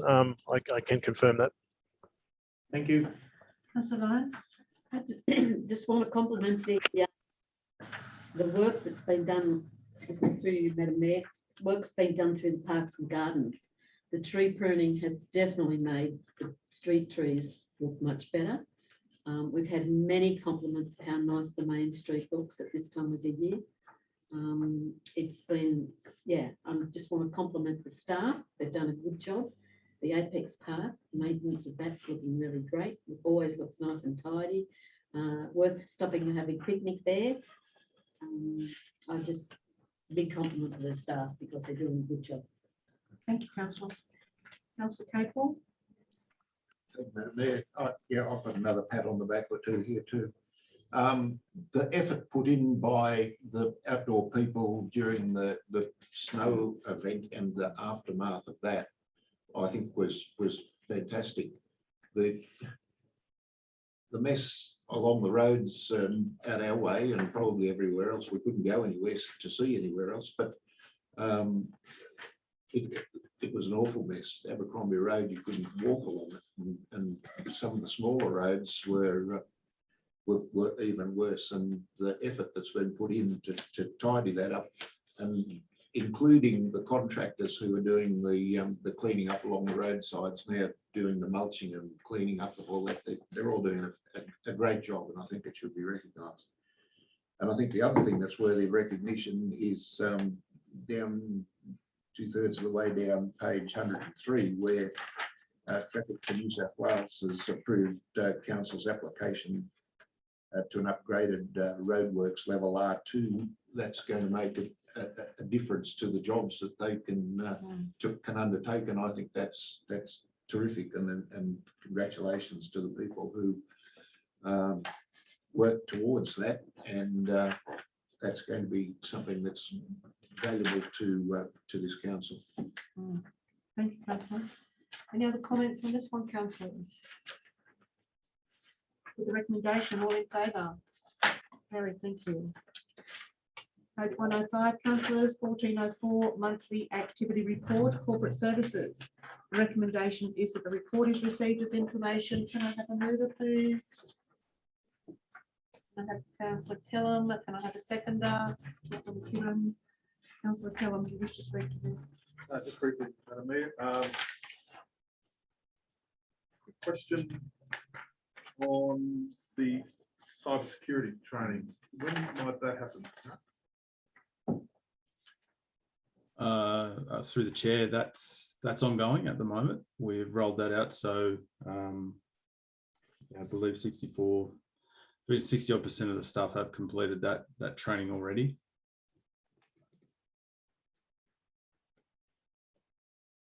Thank you. Thank you. Councillor Kellam. Thank you, Madam Mayor. Just in relation on page 105, the Open Cities project team kick-off meeting. Noting that we're using the project management tool Asana, do we have a timeline for each of those 5 phases at this stage?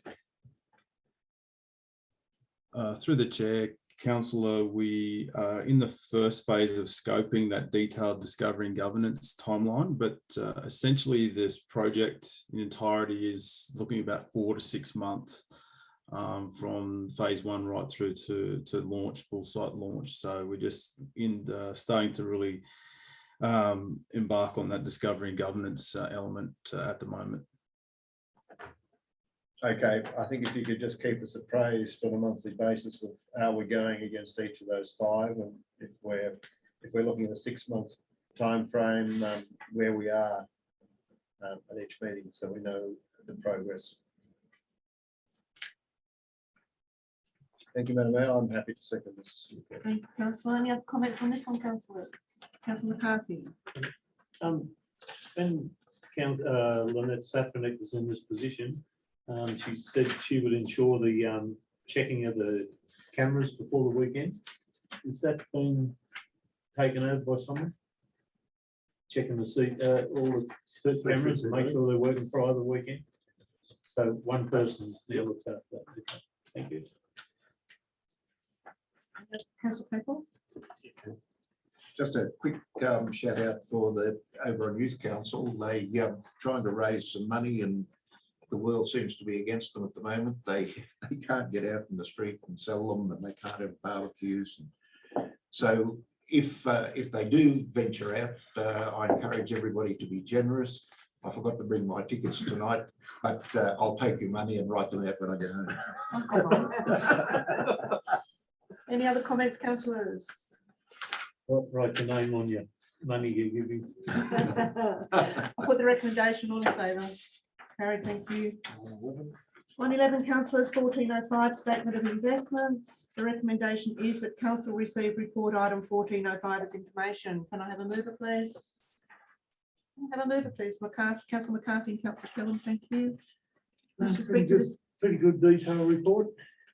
Yeah, you're waiting on the interested star, wouldn't you? It's going to change. It's quicker than what you think. Councillor Kellam? Normal report, I Not giving any of these. failed to understand what that graph's trying to tell us. It looks good. COVID cases. That's all. That's all it's doing. It's like Councillor McKechnie just said, there's no rate on these other investment place. Sorry, Councillor McKechnie. Oh, just a comment on page 113. We're not getting any interest on the money we invested, Oh, okay. the 5 million we invested in August. And it's good to see that federal government has a policy. Looks like somewhere over in China, isn't it? 300 billion things collapsed over there. Fine. And I think that might be a worldwide Looks like recession. we're a bit protected, isn't it? Any other comments on this report, councillor? Recommendation, all in favour. Carried, thank you. Page 114, item 1406, grants monthly update. The recommendation is that the report is received as information. A mover, please. Councillor McKibben and Councillor Capel.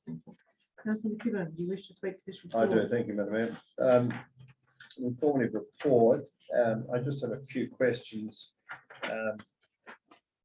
Both the date for submitting grant applications under the Black Summer Bushfire Recovery Grants, after we did all those work, that work in those meetings to make sure we made it in time, it's now been extended out. That's 1A. However, it's always better to be ahead of the timeline.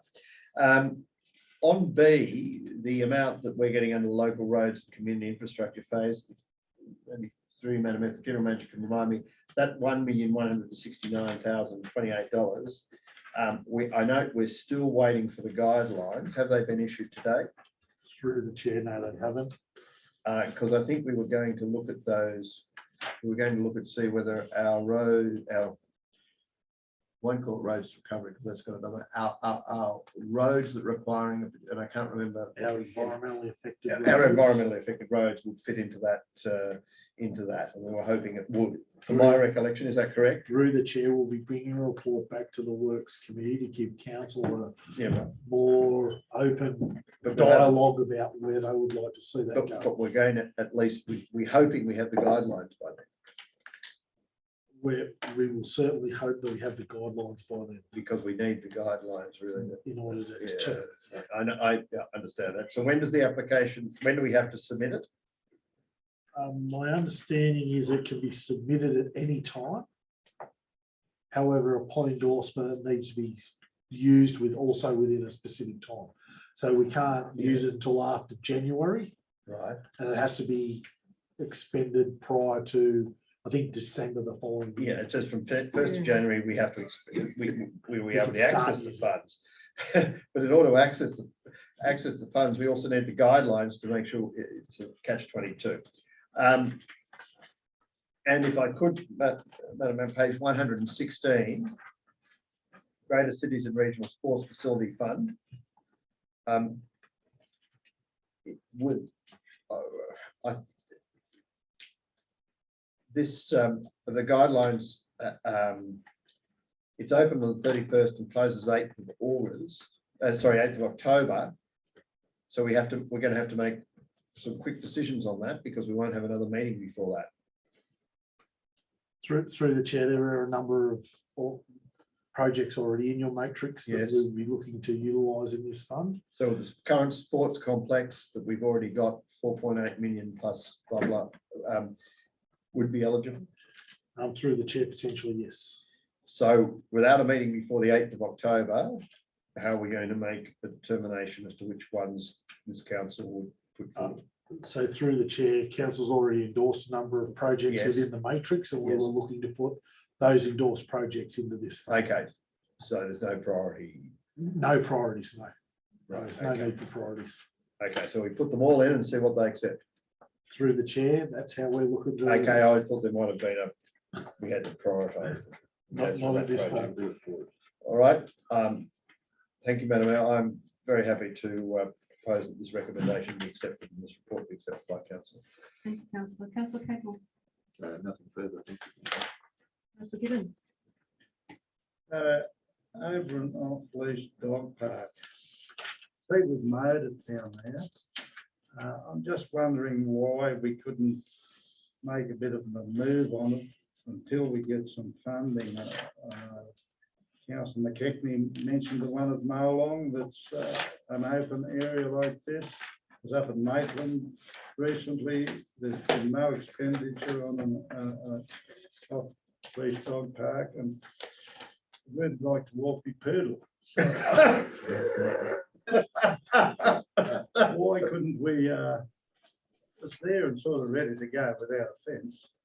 These other ones I see they're not fenced in. One's on the river that runs through Maitland, and I just don't know whether we couldn't get it up and running somehow, and then when we get grant money, go ahead with some better amenities there. So through the chair, council's resolution was to undertake this project subject to grant funding. Council has now applied for the grant. It's received support, my understanding, from the powers that be. We are purely just waiting for that funding to be announced. So could that be 12 months' time? I hope not. I think they're looking to make those decisions in October, so we shouldn't be too far away. I could walk in before Christmas.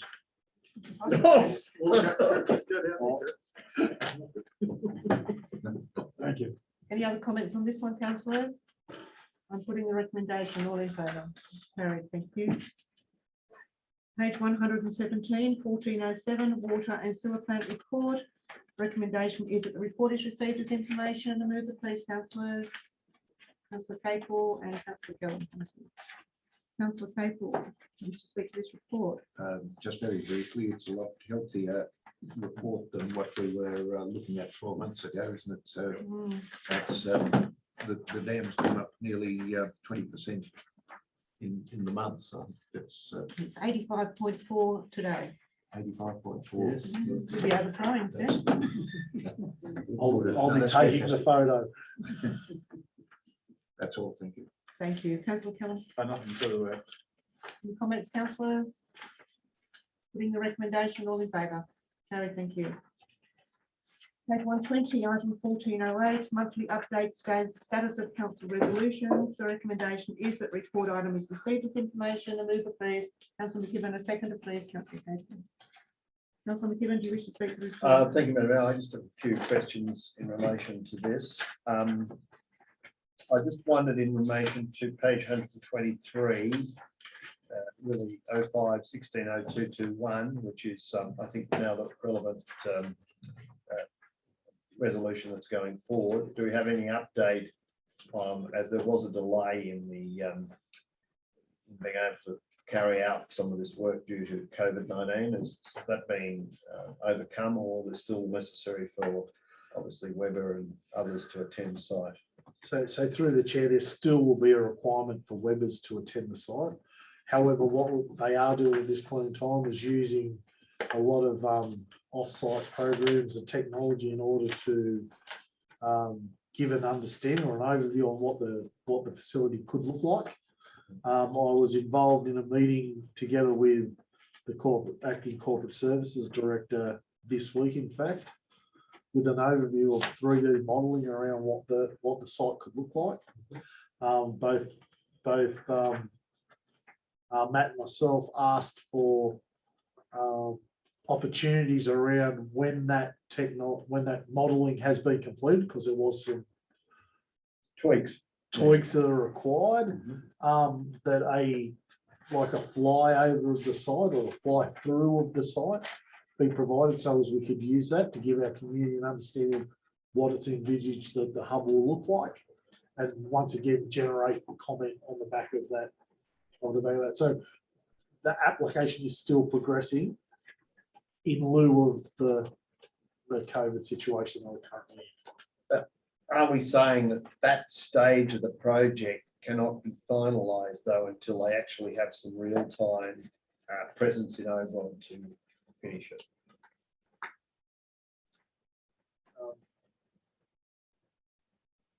Through the chair, I would find it difficult that they could complete it without physically coming. That's what I'm asking. So we're dependent on some relaxation of the Sydney COVID restrictions in order for them to complete it. Is that correct? Through the chair, bring on 70%. Well, that's, you're answering the question. And if I could, through you, Madam Mayor, page 124. Has there been any update on that? I know 1 and 4 were finalised, but 2, 3 and 5, has the project management facility operation policy been finalised now in conjunction with the committee? Has the lease and contracting arrangements been updated? And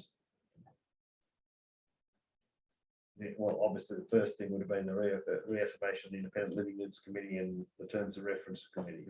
Which of those have been completed? And that may be through the Director of Planning. That's through Corporate corporate. Services. The acting corporate services director. Did you hear that? Through the chair, sorry, councillor, could you repeat that question, please? Certainly. So page 125, 11, 200, or it's actually starts on page 124, 11, 200, 721 relates to the independent living units review. There's a whole series of actions there, 1 to 5, 1 to 4 have been finalised. It's been noted. Have the Independent Living Units Committee reaffirmed I think that's reaffirmed the appointees to that committee, and have we developed terms of reference for that committee? That's the first question. The next one is, well, maybe we answer that one first. Through the chair, councillor, that one is ongoing. We haven't done that at this point. Have we undertaken a further review of the lease and contracting arrangements and prepared to standardise current lease documents for the tenants? Through the chair, we have received an array of legal advice on that with a draft lease document, which we are currently refining and looking to start implementing. We are just making some review on where that stands. So, but we do have received those draft documentation from legal review. And internally, have we developed a project management and facility operation policy for those independent living units? Through the chair, councillor, that's in draft at the moment. Okay, thank you. And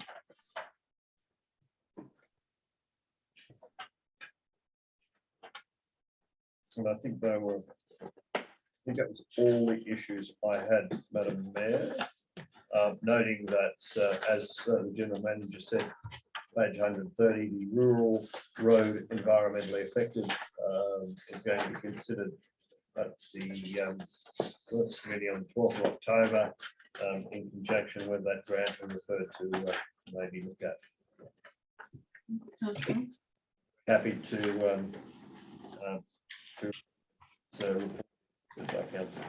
Thank you, councillor. Councillor Capel. Just wondered about this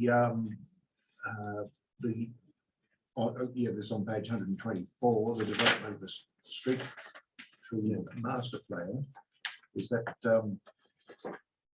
progressing? I noticed there that the meeting was cancelled, and is there another one scheduled? Through the chair, bring on 70%.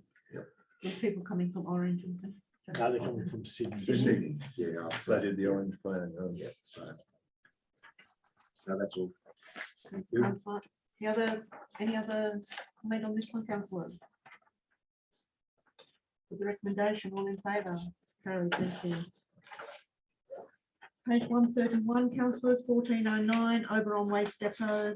The recommendation is that report item is received for information. A mover, please. Councillor McKibben, and a seconder, please. Councillor Cullen, thank you. Wish to speak to this, Councillor McKibben? Thank you, Madam Mayor, I do. Look, I'm very pleased to see that we have the action short-term, medium and long-term with some indicative costings, noting that for the short-term actions, overall, the pricing is not significant. I haven't added them all up, so I'm sure the director of planning can advise us what the total is. If we are to bring in, and I couldn't say, I think the low loader that we talked about, sorry, telehandler, front end loader that we talked about, I can't, missed it somewhere. If we were to add that into our short-term costings, we're able to know what sort of money we have to put aside and whether that's already coded for within the waste facility funding. I think I could ask that question. Would this come with the further updates to be supplied to the October ordinary meeting through the director? Thank you, Madam Mayor. Through the chair, that's correct. It will come through with the further update in October. Once we get some indicative costings on the proposal that was adopted earlier on in the meeting tonight, plus some further costings.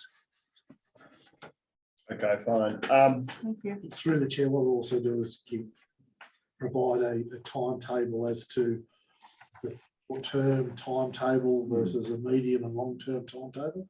Okay, that's fine. So we know short term is going to be a year, or whether it's 6 months, or whether it's 8 months. Not okay. That'd be good. Thank you. Through the chair, that's the intention of the October report. And that also has to fit in with what we think is appropriate for allocating. Through the chair, that's correct. If I could also, have we had any submissions from the public or others in relation to the JSRS report? Or if they've been favourable or not? Through the chair, there was one submission received, and that was very favourable for the report. That's all at this stage. I think if that's the one I'm thinking of, it also was from a commercial operator who's had some issues relating to the hours of service. I think was one of the issues, because being a commercial service, they had problems with the close down. And I think there was also an issue about garbage runs, I think not following council boundaries. So the issue was because you don't have a garbage service following a council boundary, there would be some council runs may pick up some in Bathurst, then end up in Oberon, some start in Oberon and end up in Bathurst. So it's where they end up at the facility they use, I think was discussed. So is there anything we got able to do in relation to the hours for, I think they talked about accredited, commercial operators who, are responsible. I think that was one of the major issues. I think they were, well, I don't know, but you said, I think they were complimentary probably of the report, but Through the chair, I think hours of operation for our current landfill is something that needs to be considered by council at some time in the future. If nothing more than to look at the length of time that people are on site, being staff. Right? So council, as part of this review, will absolutely be looking at what are the actions that can put in place, but also the efficiencies that we can implement into this process to, in fact, reduce some of the costs that we have on us at this point in time, given the scattered hours of opening that we have during the week and those of the weekend. So look, it's a whole part of the review that the director's undertaken. So it's noted and it will come back as part of ongoing reports. I don't know if we've consulted with other commercial operators, but I'm assuming they all have a similar thing. I think the issue probably is we've got to be, if they're responsible operators, Yeah, well, it's up to you, you know, I'm not, Through the chair, council resolved to look at the hours of operation for the tip. All those things would need to be considered as part of our consultation.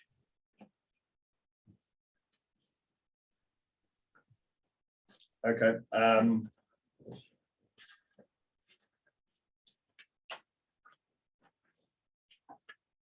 That's all I had. As I said, I'm very happy that we've actually done this work on putting our short, medium, and long term, and we're starting to do the costings on it, and the report comes back in October. Thank you. I'm very happy to recommend this report. Thank you, Councillor. Councillor Cullen. I agree with Councillor McKibben. It's pleasing to see the work get started on programming all this remedial activity. I note that the issue of the covering of the garbage is probably the biggest short-term issue we've got, and I think one of the issues of forcing the fill to do that is actually probably going to be a bigger problem than it is tonight. Good work, and let's see how it goes in the near future. Thank you, Councillor. Are there any other comments on this one, Councillor? Yes, Madam Mayor, Councillor McCarthy. one of the things that I know was the reports coming back, but when we started recycling on the over the dump point, we extended the time till 11 o'clock. It used to be from 8 till 10 at the tip. Yeah. And now we've got that extra 5 hours per week where our operator just sits in that building. That person, I hope that the report comes back and can be utilised more often than just sitting in there. Yeah. Through a large amount of time between 10 o'clock and 11, there is no activity. Through the chair, we're in fact now at the point where we're seeking some data around usage and going down that path now in order to get us some data around that. All right, thank you. And the other thing is part of the thing was identified all those old tree roots and things like that. I can't understand with our trucks heading out to somewhere like Clayton's Pit, well, they can't be loaded in the truck and taken out there and burnt, or we burn with the forestry. You can see them, they've just reburnt on here on the Meadows Road. Surely goodness we can burn that rather than have it chewed up with a mulcher or something like that. Probably the people with the mulcher wouldn't want it through their machine, but there's a lot of activity that we can be doing there tied in this tip up. Thank you, Councillor. Councillor Donny. Thanks, Madam Mayor. I too am very pleased to see this project continuing. You know, our tip requires a great deal of work, and I'm looking forward to it beginning to really show the returns. Just on 134, second row down. I can't remember whether it was my comment put that in there or it came from somewhere else, but you know, I have been to establishments where there is a particular position where folk actually you know, go around picking up litter in the tip. It cannot work in isolation. It must have all the major work going right before it you know, just fine tunes the actual level of litter around a tip. But I'm just wondering, have we got any concrete plans for that position or for carrying out that function? Through you to the director, or? Through the chair, no concrete plans at this stage, councillor, but something to be considered and reviewed as part of the short-term recommendations. Okay, I think if we're following, you know, better covering and you know, tackling some of the biggest sources, then that'll make a real difference. But I'd be interested to see how we solve that one. Thank you, Madam Mayor. Recommendation, all in favour? Carried, thank you. Page 141, councillors, item 15, there is no urgent business this evening. Page 141, item 16, closed session confidential reports. In accordance with the Local Government Act 1993 and the Local Government General Regulation 2005, in the opinion of the General Manager, the following business is of a kind as referred to in section 10A bracket 2 of the Act and should be dealt with in part of the meeting closed to the media and the public. I'd like to thank the members of the public for attending this evening's meeting via Zoom. I now call for a councillor to move council into closed session. Can I have a mover, please? Councillor McCarthy and Councillor Capel, thank you. All in favour? Carried, thank you.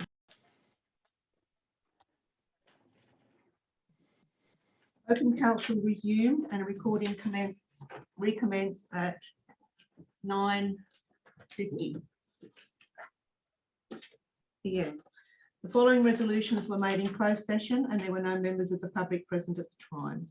Item 1601, that council accepts the tender submission T2021/9 from Murray Valley Piling Proprietary Limited for the combined sum of $714,000 ex-GST commencing from the 1st of October 2021. That the Mayor and the General Manager be authorised to sign the contract document. Item 1602, that council accepts the tender submission T2021/11 from Specialised Pavements of Australia for pavement stabilisation works on Arkstone and Barriga Roads commencing from October 1, 2021. That the Mayor and the General Manager be authorised to sign the contract documents. Item 1603, that council undertakes the recommendations as outlined in the report. Item 1604, this report has been withdrawn by the General Manager and will be presented at the next Works Committee meeting. Item 1605, this item is a personal matter and staff left the meeting. It was resolved that council note the report, that council note the findings of the panel on the General Manager's annual performance review for the period ending 30th of June 2021. The outcome was the performance review panel council rated the General Manager's overall performance for the 12-month period at an average of 3.9. That council note that overall the General Manager's performance was assessed as exceeds expectations. That council note that a new performance agreement for 2021-22 has been prepared and includes 10 key priority projects and a personal development component.